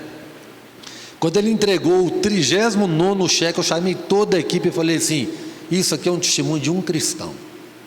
Esse cara não tem carro mais, ele vem aqui de táxi, ele vendeu carro, ele vendeu casa, mas ele quitou a dívida, ele limpou o nome. Por quê? Porque ele falou: em nome de Jesus eu vou quitar. Isso é caráter, pastor. E isso abre portas. Pode ter certeza que Deus abençoou a vida dele. Eu nunca mais vi esse camarada, mas com certeza Deus tratou a vida desse camarada, né? Até porque Deus nos vê. Sim. Então, dentro desse processo todo, né? Porque a mulher aqui, ela fala: olha, o meu marido te serviu. Então, Eliseu sabia com quem estava lidando. Sim. Né? Então, é uma prova de caráter, né? E a gente tem que insistir nisso, porque muitas vezes nós não temos clareza desses princípios e temos que viver ele de todo jeito, né? Só dar um lembrete, pode ser que a gente está com um problema aí na internet, né, pastor? Estamos com muito problema, poucas pessoas participando, exatamente porque a conexão não está boa. Mas nós estamos gravando, quer dizer que nós estamos gravando. E aí, gente, olha só, eu posso dizer em nome desse povo que está aqui bonitão, que eles podem responder às suas necessidades. Após isso, é só entrar em contato conosco, né? Rogério, Gêmeos vão estar à disposição da gente, porque às vezes você tem dúvida, mas você pode assistir depois. E se tiver oportunidade também, né, outra ocasião, a gente repete. Isso. Quem sabe daqui 2 meses. Há 3 meses atrás nós fizemos um bate-papo com o Gêmeos, foi muito bom. Estava no início dessa pandemia, né, Gêmeos? Foi muito bom. Mas é um assunto que vira e mexe, tem que trazer à tona, né? Porque faz parte da nossa educação. Queria colocar 2 perguntas práticas aqui. Primeiro o seguinte, em relação à questão do orçamento, qual o percentual do nosso orçamento, né, que é considerado assim adequado ou aceitável para a gente comprometer, seja às vezes com financiamento, com a realização de um projeto, né, assim, muitas vezes envolve dinheiro de terceiros, né, vamos colocar. A outra pergunta pertinente a essa na verdade, financiamento é uma boa ou é melhor sempre procurar uma compra... Pagar à vista e tal? Então, opinião de vocês aí. Em termos técnicos, você nunca pode comprometer mais de 35% da sua renda com financiamentos. Esse é um termo, eu acredito que não deva ter mudado, isso tem 8 anos que eu saí de banco, mas você sempre analisa até 30% da renda. Isso seria renda bruta, Rogério? Renda bruta. Até 30% da renda bruta você pode comprometer em financiamento, né? O problema no Brasil, porque como nós não temos educação financeira, a gente vai sempre calculando pela prestação, né? Então você pega... eu estava ontem dando uma consultoria e o camarada está comprando uma propriedade e falou assim, olha, me ofereceram lá, a propriedade custa 150 mil, eu dou 18 mil de entrada, 120 parcelas de 1.216, mais IPCA mais 5, mais 0,5. Eu falei, de cara, está carésimo. Eu falei, não, senhor, está bom demais. Eu falei, não, está caro demais. Vou calcular para você. Aí peguei minha calculadora e mostrei para o cara, olha, o 120 de 1.216 já tem 0,5% de juro naquela prestação fixa. Cada prestação vai ser corrigida por IPCA, que hoje dá em torno de 3,5 ao ano, né? Dá em torno aí de 0,40 ao mês, 0,27 por aí, né? E mais 0,5. Quer dizer, você está pagando juros, hoje os juros bancários é de 2,5 ao ano, que é quanto rende uma letra do Tesouro Nacional, você está pagando para o camarada 15% ao mês, ao ano. É caríssimo, caríssimo. E para você assumir um financiamento desse em 120 parcelas, são 10 anos. É caríssimo. Fora que quando você faz um financiamento, por exemplo, imobiliário, você tem que levar em conta lá que no financiamento imobiliário você tem um seguro obrigatório. Esse seguro que ele é obrigatório, o banco te oferece 3 ou 4 seguradoras para você pendurar o seu financiamento, mas a diferença, se olhar a diferença deles lá, é de reais. Um cobra uma prestação de 1.020, o outro de 1.018, o outro de 1.017, e você vai pagar durante 240 meses R$1.000 por mês de seguro. É o chamado seguro prestamista. Se você morrer, o financiamento está quitado, né? Mas quando você leva no final, você pagou o financiamento, mais 1/3 só de seguro e mais 2/3 só de juros. Então você pagou de novo 2 vezes o imóvel. Então tem que olhar muito a questão de financiamento, para que, principalmente se você vai financiar a parte toda, porque o imóvel não vai ser seu, ele é do banco. Então, até se quitar, ele é do outro. Ele é do banco. Entendeu? Então, tem que fazer muita conta para você enfiar a cara em um financiamento. E é caro.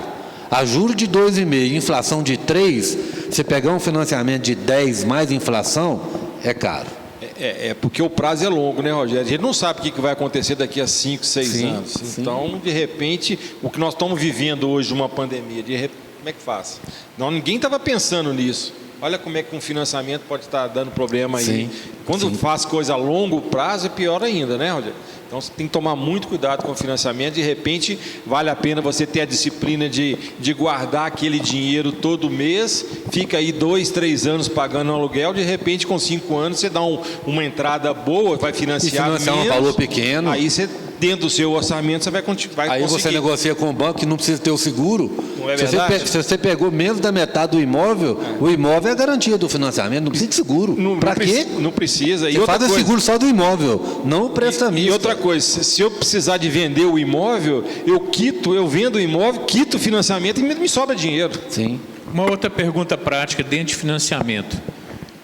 A pessoa já tem o financiamento e ela de repente tem um recurso para poder amortizar.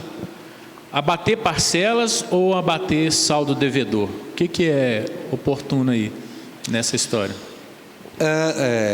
Desde que você tenha o abatimento pro rata dos juros que está projetado lá na frente, isso é um direito de qualquer cidadão. O Banco Central ele obriga os bancos a fazer o desconto do juro futuro, tanto faz, né? De repente você está com uma prestação hoje muito alta e você tem um dinheiro para amortizar e você pode amortizar o saldo devedor, que vai reduzir a quantidade de parcelas. Pode ser uma folga no seu orçamento, pode ser uma boa. Se a parcela está dando no seu orçamento e está sobrando, liquida saldo devedor, porque aí você diminui a quantidade de parcelas, as parcelas de trás para frente. Isso depende muito do financiamento, né? Qual é o tipo de financiamento que é. Porque tem financiamento que no início, até metade dele, você só paga juros. A parcela de saldo devedor é mínima, né, Rogério? Todo empréstimo tem uns que são o contrário, né? Todo empréstimo que tem parcela fixa, que é chamada tabela price, todo empréstimo tem tabela, até a metade você só pagou juros, você não pagou capital nenhum, né? É por isso que quando você vai amortizar, os bancos são obrigados a reduzir o valor da parcela, porque tem juros calculado até Jesus voltar. Então você tem que descontar esses juros. Entendeu? Mas a questão é de calcular mesmo. Até dentro dessa perspectiva de coisa prática, existem algumas condições hoje de internet e telefonia que tem fidelização, né? 12 meses. Tem jeito de resolver isso? Se a pessoa está sem condições de continuar com aquele compromisso? Pequenas causas têm ajudado muito nisso. O cara vai na Pequenas Causas e fala: olha, eu preciso de uma ajuda de um advogado público, né? Esqueci o nome do advogado público, né? De um procurador público, né? De um defensor público. Obrigado, pastor. Você vai e fala: eu não dou conta de pagar e eu estou vinculado a um contrato de fidelização que eu preciso parar. Primeiro vai na empresa. Se você vai na empresa, você vai conversar no 0800. A pessoa que vai te atender não tem autonomia nenhuma para te atender, então pede para falar já com o supervisor. Anote o número do protocolo, porque ninguém vai te dar solução ali. Com aquele número do protocolo, entre na ouvidoria. Se é de uma Claro, de uma Vivo, de uma TIM, entre na ouvidoria com o número do protocolo. Fala: eu quero parar de pagar porque eu não tenho mais condições e quero ficar livre da fidelização. Se não, eu vou no Pequenas Causas. E com certeza, eu vou no PROCON. Com certeza você, por causa da pandemia, você consegue ficar livre disso. Tá? Agora, um site que é importante divulgar é o site www.gov.br. É muito bom fazer reclamação nesse site. O .gov.br resolve quase todos os problemas, principalmente com as teles. Tá? Então, assim... Isso é uma ONG? Não, isso é um site do governo federal. É oficial. É uma ouvidoria do governo federal. Então, você entra num site, está com problema com a TIM, entrou lá, conversou, não deu resposta, pega o número do protocolo, vai na ouvidoria. Não deu resposta, entre no .gov. Eles entram direto com a empresa, pedindo solução. E muita gente não quer aparecer para o governo federal. Então é muito bom, é melhor do que eu reclame aqui. Tá? Mas nesse tempo de pandemia, todo mundo quer negociar, gente. É só você pedir para conversar com a pessoa certa, porque tem gente que não tem autonomia. Interessante. Pastores, a gente podia aproveitar mais um tempinho aqui da nossa live, né? Pensar uma coisa positiva aqui, questões de oportunidades. Por exemplo, então, de repente eu não estou endividado, eu fiz a minha reserva de emergência, estou administrando bem meu orçamento, mas agora eu tenho que aplicar esse recurso. Onde que eu ponho esse dinheiro? O que eu poderia fazer? Que produtos financeiros existem hoje nessa realidade de Selic, praticamente baixa e zerada quase em termos de ganho real? Como é que vocês poderiam indicar para o nosso pessoal aqui, o empresário que está aí administrando a sua loja? Deixa eu falar que você fala, Rogério. Em primeiro lugar, tem que ver igual o que o pastor Ari comentou ali, é diversificar. Você não pode colocar todos os ovos num lugar só. Então, hoje, você tem que, por exemplo, para reserva financeira, você tem que colocar num local que tenha liquidez diária, imediata. O que é liquidez? É quando você pede o seu dinheiro e o seu dinheiro entrega na sua conta. Então, se você põe até numa poupança, se você não vai no dia do aniversário dela, que é 30 dias, você perde o rendimento todo. Então, a poupança, muitas vezes, está ali fácil, mas ela não é uma liquidez diária. Então, esse período do fundo de reserva que a gente tem que ter é liquidez diária, você tem que deixar um dinheirinho lá. Hoje em dia, a Selic está 2,25 ao mês, ao ano. Então, isso aí está dando aí 0,03% ao mês, né? Uma coisa mais ou menos isso, 0,4%, né? Não, bem menos. Mais ou menos, vamos pôr isso aqui, de rendimento. Então, você tem que colocar um dinheiro hoje eu falo geralmente que tem que ter umas 7 caixinhas. É a caixinha do fundo de reserva de liquidez diária, uma caixinha de fundos, que hoje vai dar um pouco, mas é um fundo que você tem que ter. Você tem que ter uma caixinha de proteção. O que é proteção ao seu dinheiro? Hoje a proteção ao dinheiro, Rogério, se estiver falando alguma coisa, você pode encaminhar. Proteção ao dinheiro hoje é dólar, ouro. Então você tem que pôr um pouco nisso, em dólar, em ouro, para proteger, porque é uma coisa que sai.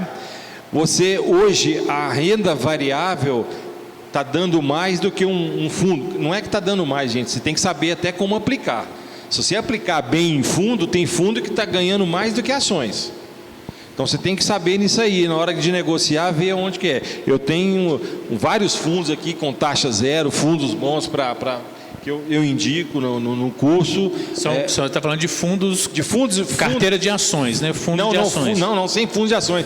De renda, fundos de renda fixa. Renda fixa, geral. Fixa. Entendi. Ações variáveis, pode ter fundos de ações, ou você pode comprar ações, aí vai aquelas ações de curto prazo, médio prazo, longo prazo. Tem ações que você compra para daqui a 5, 8 anos é que você vai ver o rendimento dela. Você vê um Magazine Luiza, começou com um pouquinho, 5 anos depois deu mais de 1.000, quer dizer, na hora não dava nada, mas hoje ela... Então assim, tem ações que você compra para vender, comprar, e tem ações que você compra, deixa parado, tá certo? Então, hoje em dia é um leque muito grande onde você tem que aplicar dinheiro. Você tem que saber o seguinte, ele tem que estar em lugares diferentes. Então, aí vai assim, você tem 100%, vai 20 para um, 10 para outro, 25 para outro, 30 para outro, para você ter o equilíbrio nas suas aplicações. De repente, uma está perdendo, mas a outra está ganhando, e aí você tem o equilíbrio sempre para cima, nunca para baixo.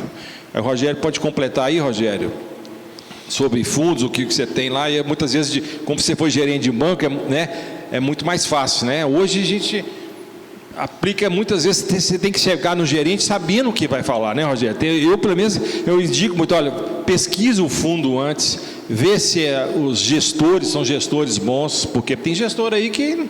Como é que é esse fundo? Tem fundo que dá X valor para você e dá mais 20% para o gestor se conseguir passar aquele valor. Claro que o gestor quer fazer aquele fundo gerar mais para ele ganhar também. Então, de repente, vale a pena, aí você tem que ver como é que são as coisas. Hoje com a inflação, hoje com a Selic a 2,25, você ganha 16 centavos a cada 100 aplicado. A rentabilidade hoje é 0,16% ao mês, já descontado imposto de renda, né? Então, ninguém fica rico mais com renda fixa, esquece, ninguém fica rico mais. Além dos come-cotas semestrais, né? Ninguém fica rico mais. Nem consegue manter uma reserva emergencial, uma coisa com renda fixa. Mas precisa. Não, com renda fixa você consegue manter reserva. Você hoje, por exemplo, você pode comprar direto tesouro direto, comprar título direto do Tesouro Nacional, né?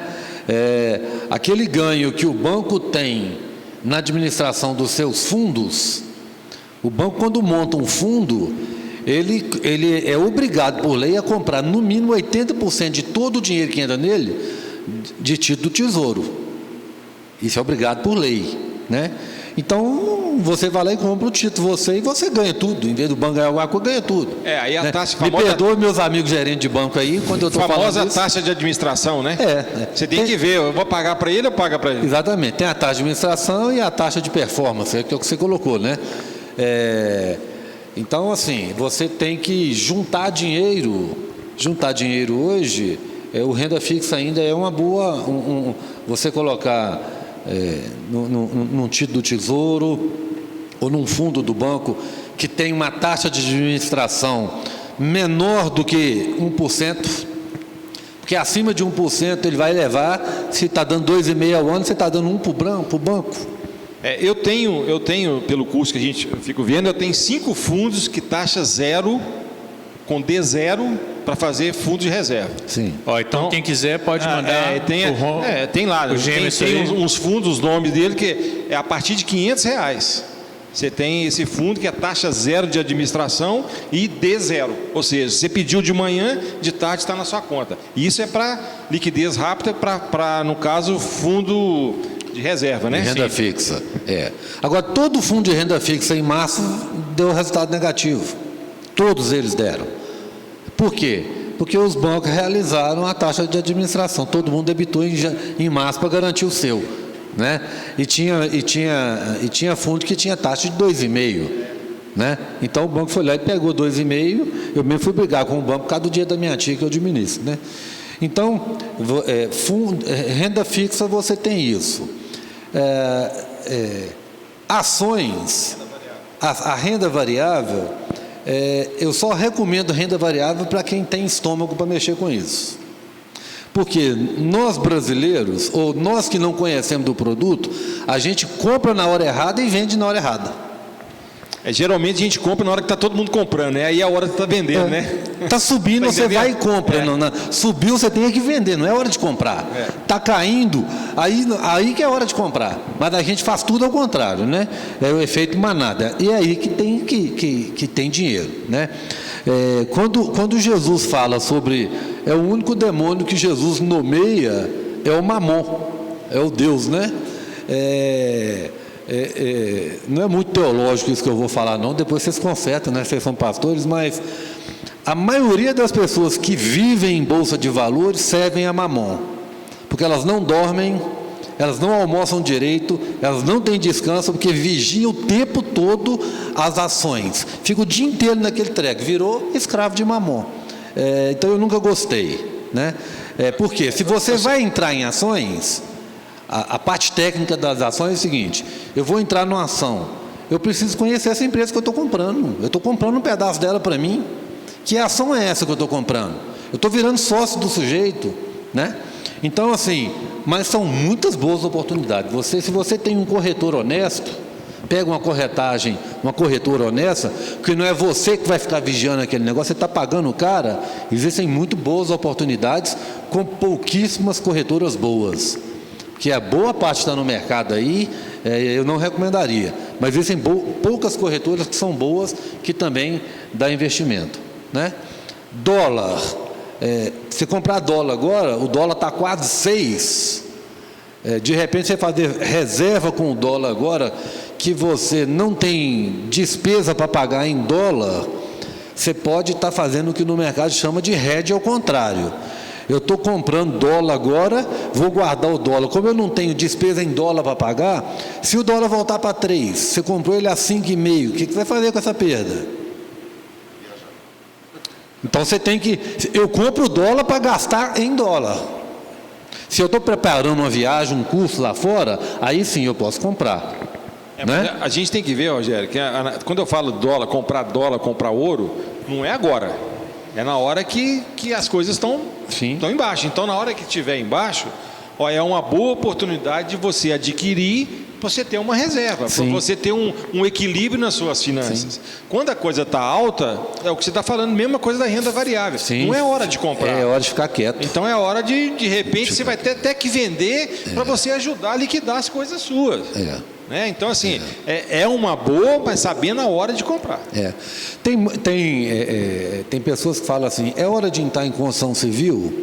De repente Se você tem uma boa renda, você tem uma boa consultora, aqui na igreja a gente tem algumas boas que a gente pode indicar, de repente você tem bons negócios que podem surgir no momento desse de crise. Por quê? Porque tem pouca gente com dinheiro na mão, e você pode, no momento desse, comprar um lote num preço bom e ter uma boa administração, pegar uma consultora e fazer uma boa administração e subir um prédio, se você tem dinheiro. É um capital que você não vai realizar no médio prazo, nem no curto, ele é de médio para longo, mas pode ser uma boa oportunidade nesse momento. Até em fundo imobiliário agora?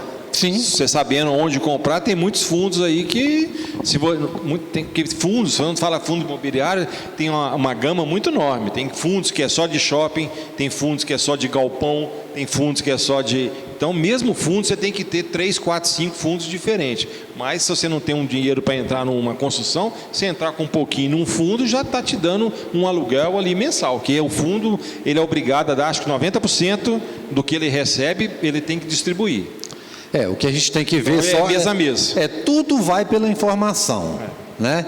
O fundo imobiliário, o que é? Eu vou entrar de sócio num condomínio de gente que comprou um monte de propriedade aí. Agora, se esse cara comprou esse monte de propriedade, e esse monte de propriedade está tudo ali na Savassi, está tudo fechado. Não tem aluguel, só tem despesa. Por isso que eu estou falando, tem que então, saber... Também precisa ter informação.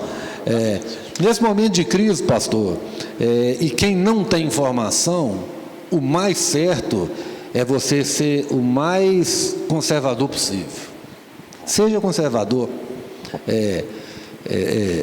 Se você tem uma perspectiva, pastor, você colocou, você tem uma perspectiva de talvez perder renda no futuro.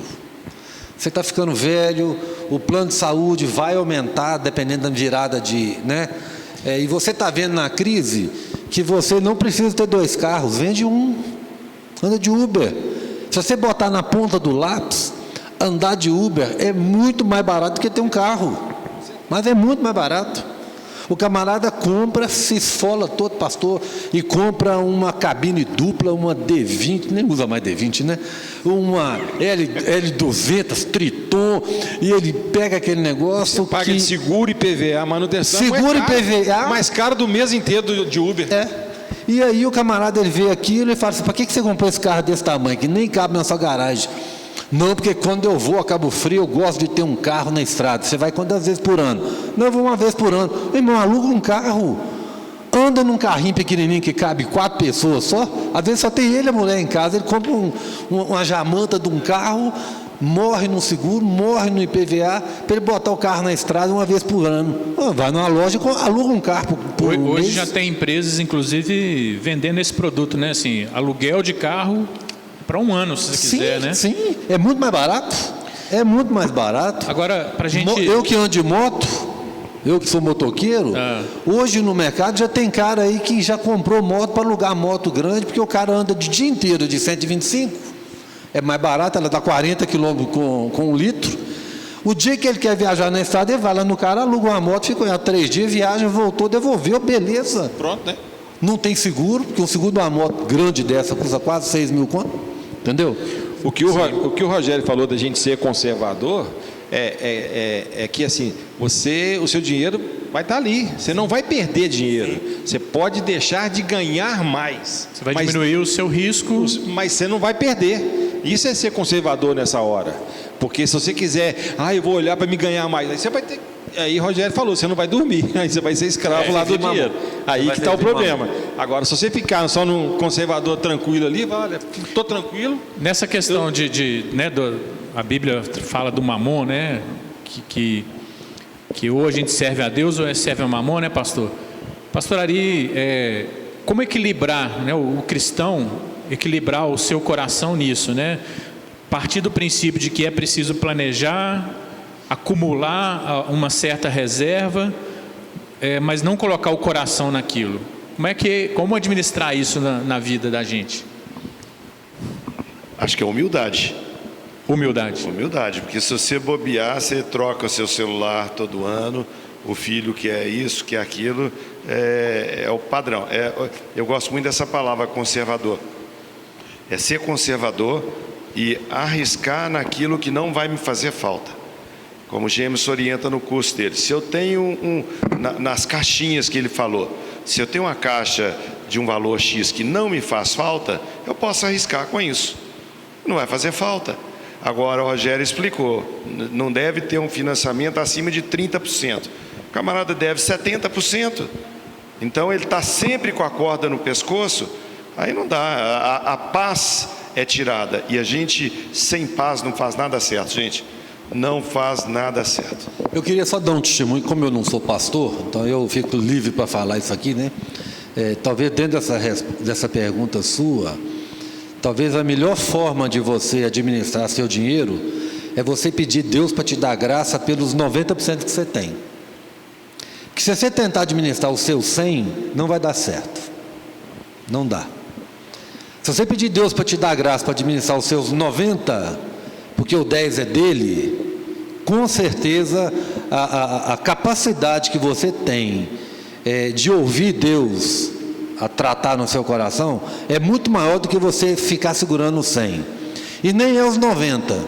Se você colocar no coração que eu tenho menos de 90 para viver, é sinal de que esses 10, 11, 12, 13, eu estou investindo no reino de Deus, eu estou dando oferta, eu estou abençoando uma pessoa que precisa, eu não estou largando um órfão, uma viúva, uma pessoa que precisa do meu acolhimento, né?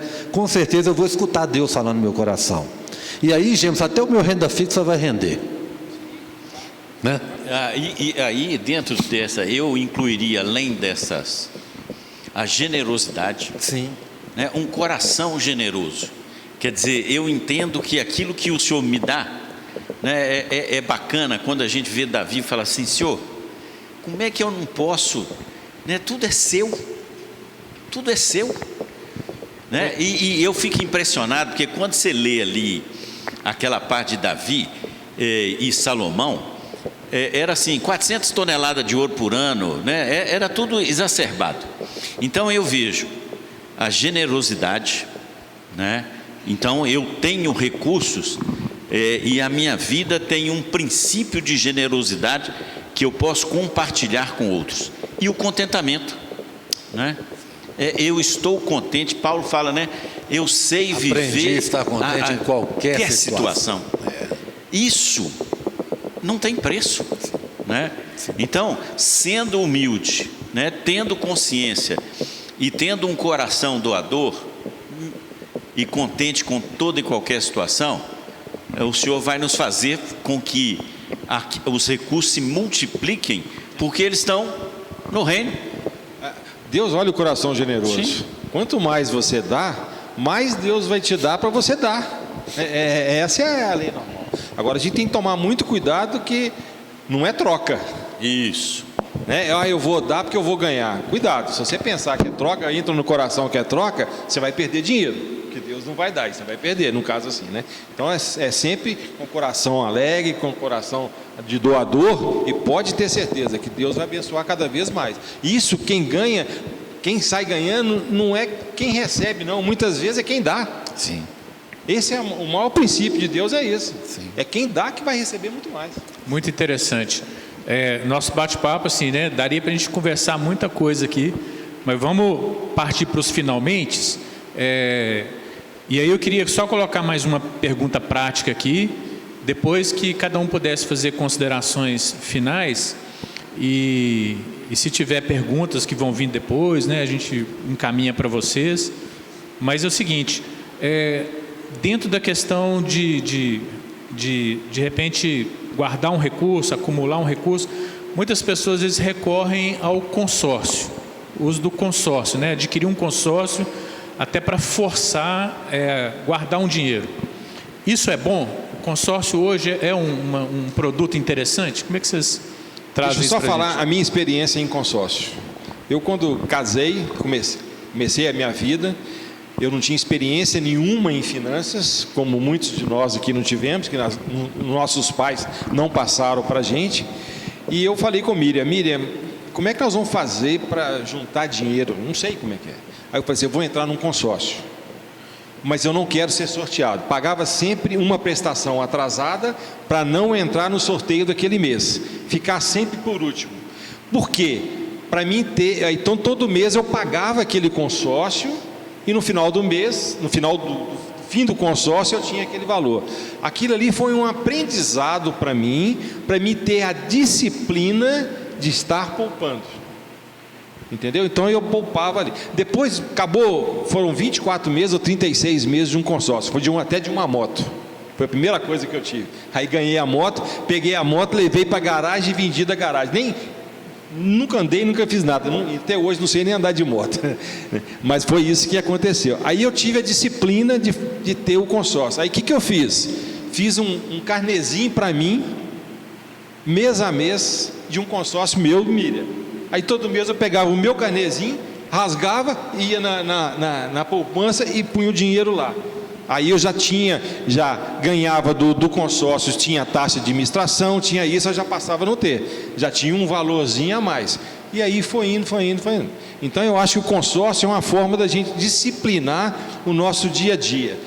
Se você tiver condições de disciplinar e ir pagando mensalmente, guardando, você vai ter um bem muito melhor, muito mais rápido e com valor menor do que um consórcio. Essa é a minha opinião. Aí não sei como é que vocês acham disso. Eu estou falando a minha experiência que aconteceu comigo. Bacana a sua experiência. Entendeu? Eu sou suspeito para falar, porque eu sou o rei do consórcio, né? Eu gosto de um consórcio. Você falou uma palavra interessante aí do consórcio, taxa de administração, né? Os consórcios hoje estão se adaptando à nova realidade financeira do país, né?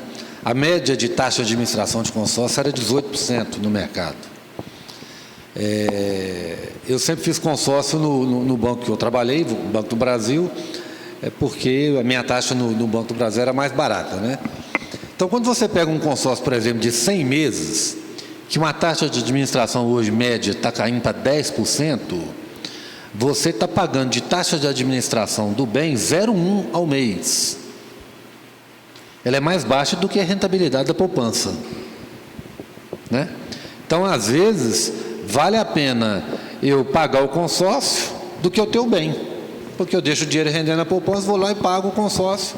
Mas muitas vezes, se você quer o bem na hora, né? Se você deixar um bem para final, de repente não vale a pena. Mas se eu ter um bem para mim, eu estou com bem agora e estou pagando, de repente vale a pena mesmo. Mas infelizmente. Já estou usufruindo do bem?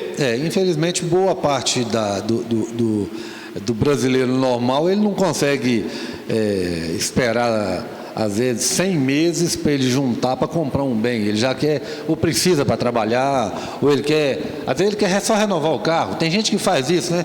Eu tenho um carro, eu estou pensando em comprar um carro mais novo, que vai me custar, por exemplo, 20 mil reais mais caro. Eu estou com um carro já um pouco defasado, ele já está virando sócio do mecânico, eu quero renovar. De repente, ao invés de eu desembolsar, eu compro um consórcio só do valor da diferença, né? E dou meu carro de entrada e pego a carta e pago tudo. São diferentes comprar consórcio valor e comprar bem, né, Rogério? Porque quando você pega um consórcio de um carro agora, eu ganhei o carro agora, mas se ele tem 36 meses, no último eu estou pagando o do carro daquele ano. Então já tem depreciação, já tem tudo isso aí, de repente... Mas isso aí dentro da taxa de 0,1... Quando você entra, quando você comprou o carro à vista também, o seu carro desvalorizou também. É da mesma forma, né? A questão do dinheiro sempre é custo-benefício. Se eu preciso ter um bem novo agora e eu não tenho dinheiro para ele, o consórcio sim é a melhor opção do que financiar, muito melhor. Ele é muito mais barato. E às vezes você pode dar, você pode vender o seu bem e dar ele de entrada no consórcio, e você chega no consórcio e fala, a parte que eu dei de amortização, eu quero amortizar, por exemplo, tudo em saldo devedor. A sua taxa, você reduz o prazo, ou reduz o valor. Como para mim, particular, né? A taxa de administração para mim, ela é mais barata do que o meu dinheiro que está aplicado. Então, quando eu dou a entrada no consórcio, eu dei uma agora, eu tirei uma moto no consórcio, dei entrada, eu cheguei para ele e falei, Rogério, você quer que minha gerente, que é a nossa toda, né? É a nossa gerente aqui, né? Rogério, o que você quer fazer com o dinheiro? Eu falei, não, abate o valor da prestação, não quero nem tirar a quantidade, não. Deixa aí, porque a taxa de administração para mim hoje, ela é interessante. Então, assim, mas tem que ver qual que é o bem. Lá no passado, vocês vão lembrar da Unialto, né? Várias pessoas que compraram o consórcio e não levaram o bem porque a empresa quebrou. Também tem isso, então você tem que saber onde você está comprando, tá? Mas comprou um consórcio de bens bons, né? De bancos hoje, todos eles estão seguros hoje, Itaú, Bradesco, Banco do Brasil, Santander, não vejo problema nisso não. Bacana. Bom, nós estamos aqui batendo um bate-papo, né, sobre finanças em tempo de crise, falamos muito sobre questões de dívida, como sair da dívida, princípios bíblicos sobre isso, e tivemos aqui ideias também sobre investimentos, né, alguns investimentos. Mas o melhor investimento, pastor, é investir no reino de Deus, não é verdade? Investir nos dízimos, ofertas, e aí? É como o Rogério falou, né? A administração dos 90%, porque 10% pertence ao Senhor. E aquilo que o Henrique falou também sobre um coração doador. Ser humano algum vai conseguir dar mais para Deus do que ele vai receber. James falou com convicção, e eu também creio nisso, não é barganhar com Deus. É um coração que doa. Aqui na igreja, Rogério, a gente tem tido esse privilégio. Temos irmãos aqui que ligam para cá e falam assim, eu quero doar 10 cestas básicas, pode vir buscar. Eu quero doar cobertores, eu quero pagar a escola de um menino, quero ajudar. A gente vê gente investindo no reino, e porque tem a visão de eternidade, tem visão de que aquilo que Jó falou, eu vim nu para este mundo, nu eu voltarei, o Senhor deu, o Senhor tomou. É saber que Deus tem o controle da nossa vida, né? O salmista diz, um dos salmos, que eu mais escrevo quando eu dou uma Bíblia. Vou fazer um casamento, aí eu quero dar uma Bíblia, a Suzana fala, põe uma dedicatória. Parece que não vem criatividade nenhuma, vem aqui Salmo 37:5, entrega o teu caminho ao Senhor, confia nele e o mais ele fará. E nós temos sido testemunha disso, né, gente? Quantas pessoas aqui na igreja têm tido essa experiência de entregar a vida para Deus, confiar nele, né? E o Senhor fazer o resto. Confiança não é, deixa a vida me levar, a vida leva eu, não tem nada a ver com isso. Tem atitude, o que vier na sua mão para fazer, faz, o que tiver que ajudar, ajuda, o que tiver, mas sempre naquilo que vocês falaram, mantendo um bom nome, mantendo uma ética cristã, aquilo que Deus vai nos honrar. Eu falo muito no curso que investir, tem que investir em quê? Na única coisa que vai para o céu. O que vai para o céu? Pessoas. A eternidade, então, né? O resto é, né? Então investe nas pessoas, que aí você vai estar levando ela. Eu lembro que a parábola do administrador fiel, né? Do administrador infiel, que acaba criando relacionamento com pessoas ali, né? O ensino ali é esse, né? Investir em pessoas, né? Exatamente aquilo que é eterno. E outra coisa que eu achei interessante, Rogério, você falou de dízimo, é uma visão judaica, né? Sobre dízimo, que Deus nos dá 110%. Ou seja, Ele te dá 10% a mais exatamente para você ter com o que semear, né? Então, é o mesmo princípio, mas assim, né, uma visão diferente. Você não está te dando 90%, Ele não está tirando de você, Ele já te deu 100% e ainda acrescentou para você. É bem interessante. Agora, para a gente fechar aqui então, considerações finais e já depois pedi o pastor Henrique para orar. Pastor, nós temos uma estatística que a gente compartilhou aqui, até na nossa prévia aqui. Nós temos hoje no Brasil, segundo pesquisa, praticamente 63% das famílias endividadas. Ou seja, de cada 10, 6 estão endividadas.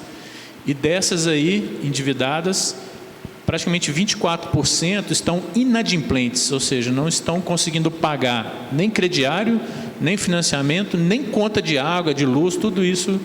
Então, ou seja, isso pode ser uma realidade aqui da igreja, né? Porque a igreja mostra a parte da sociedade, e então, que a gente tem falado desde o início aqui, né? Que essas pessoas recorram a conselhos, a conselhos profissionais, o Rogério da consultoria, se for o caso, né? Então, é uma oportunidade para a gente, né, isso, oração também, né, pastor, acolher, porque o pastoreio, muitas vezes nessa hora, é apacentar o coração, né? Acalmar e de repente, olha, agora você está equilibrado, vamos para o prático, né? Então, essas são as minhas considerações, mas considerações de vocês, e a gente fecha aí. Gostaria de falar então sobre princípio de semeadura e colheita. O que nós temos semeado? O que Deus tem colocado na nossa mão para a gente semear? A Bíblia diz que aquele que semeia pouco, colhe pouco. Aquele que semeia muito, colhe muito. Nós não devemos colocar a nossa mente, o nosso pensamento no que já passou, mas no que virá. Eu não semeio hoje pensando na semeadura que eu perdi porque choveu pouco, ou na que eu colhi muito porque choveu bem. Eu estou sempre acreditando no poder da semente. Se eu creio no poder da semente, eu tenho que semear. E Deus tem dado a essa igreja, a essa comunidade, boas sementes. A área financeira, a área do trabalho. Às vezes alguém não tem dinheiro, mas tem muita disposição, tem um coração pronto para servir, e é isso, semeadura e colheita. Então a minha palavra para aqueles que nos ouvem nessa noite é: semeie o que Deus coloca nas suas mãos. Eu queria agradecer, viu, pastor, pelo convite.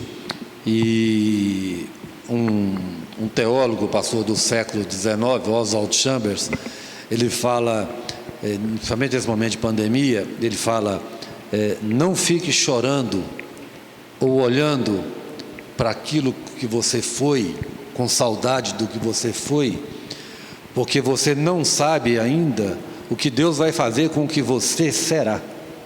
Então não fique olhando para trás, olhe para frente. E a crise, ela mostra para nós, primeiro, que a gente não precisa de tudo que a gente tem para viver. A crise mostrou para nós lá na minha casa que muita coisa que nós temos lá a gente não precisa, né? E isso leva a gente a pensar nisso que você colocou, lei de semeadura, né? De repente eu tenho lá coisas que eu não preciso e tem gente que está precisando. Então olhar para o outro nesse momento, né? E finanças é um negócio muito prático. A família que está endividada, a família que está inadimplente, que está perdendo sono, e isso é natural, né? Isso é natural, perder sono e perder a paz. Não se aliene, não diga para você: eu vou vencer, e não faça nada. Tem que fazer alguma coisa. Procure conselho, ligue aqui para a igreja. Tenho certeza que se precisar de alguma ajuda, o Gêmeos vem cá, eu venho cá para ajudar. Outros irmãos aqui da igreja podem orientar, né? Porque nesse momento, de repente, uma voz de fora, analisando a situação, pode te dar um caminho, e de repente você tem um azeite escondido na sua garagem. O seu azeite da viúva está debaixo da cama, e você tem como sair da dívida, precisando talvez só de uma orientação. E a gente se coloca à disposição da igreja para isso, e sabendo que Deus não desampara nunca aqueles que são seus. Eu queria agradecer também a oportunidade de estar aqui e falar que nós estamos disponíveis, né, para poder ajudar a todos. Se a gente não souber, a gente indica alguém que possa. A gente não sabe tudo mesmo, né? E a gente tem que ter humildade também para falar assim: olha, não sei, procura aquela outra pessoa ou isso, para poder ajudar. De repente é por aí, né? E a mensagem que eu falo é: gente, isso vai passar. Tem certeza, tem fé no Senhor, e que a gente tem que ter confiança. Tem que ter fé e confiança que isso vai passar. Depende muito da gente dar o primeiro passo, estar ajudando o Senhor a nos ajudar. Mas que a gente com fé que tudo vai passar e a gente vai conseguir mais para frente. O recado é: continue confiando nas promessas e na soberania de Deus, né? Não esmoreça, né? Continue firme, não demore para colocar o seu problema, se abra com vulnerabilidade e humildade, né? O que nós vimos aqui. E um desafio, né? Eu louvo a Deus porque a nossa igreja tem uma série de facilidades, de cursos, para que aprendamos sobre esse assunto tão importante. Então, quero desafiar você a, na próxima oportunidade, fazer o curso do CRAU, né? Porque vai ser bênção na sua vida. Deus te abençoe. Pastor, você ora então, temos pessoas, né, que estão em aperto financeiro. Vamos orar encerrando, né? E Deus abençoe cada um de vocês. Louvamos mais uma vez o teu nome, Senhor. Obrigado, obrigado por esse tempo, apesar das dificuldades de conexão, mas nós sabemos que o teu Espírito Santo age no nosso meio. E eu creio que depois pessoas poderão assistir esse programa e o Espírito Santo vai falar com eles. Ó Deus, nós clamamos no nome de Jesus, nós temos pedido por isso, para que o Senhor possa preservar o nosso povo desse dia mau. Sabemos, como foi dito aqui, que isso vai passar, mas é um tempo de muita angústia. Mas, Pai, dá discernimento para que o povo desta igreja possa compreender e colocar em prática aquilo que nós conversamos hoje aqui. Fazemos parte do mesmo corpo e nós queremos ser instrumentos. Um é mão, o outro é braço, o outro é olho, mas é aquela igreja e aquela comunidade que ela junta, no auxílio de toda junta, promove o seu crescimento, e isso é feito em amor, para que todos saibamos que o Senhor reina e que o Senhor continua no controle de todas as coisas.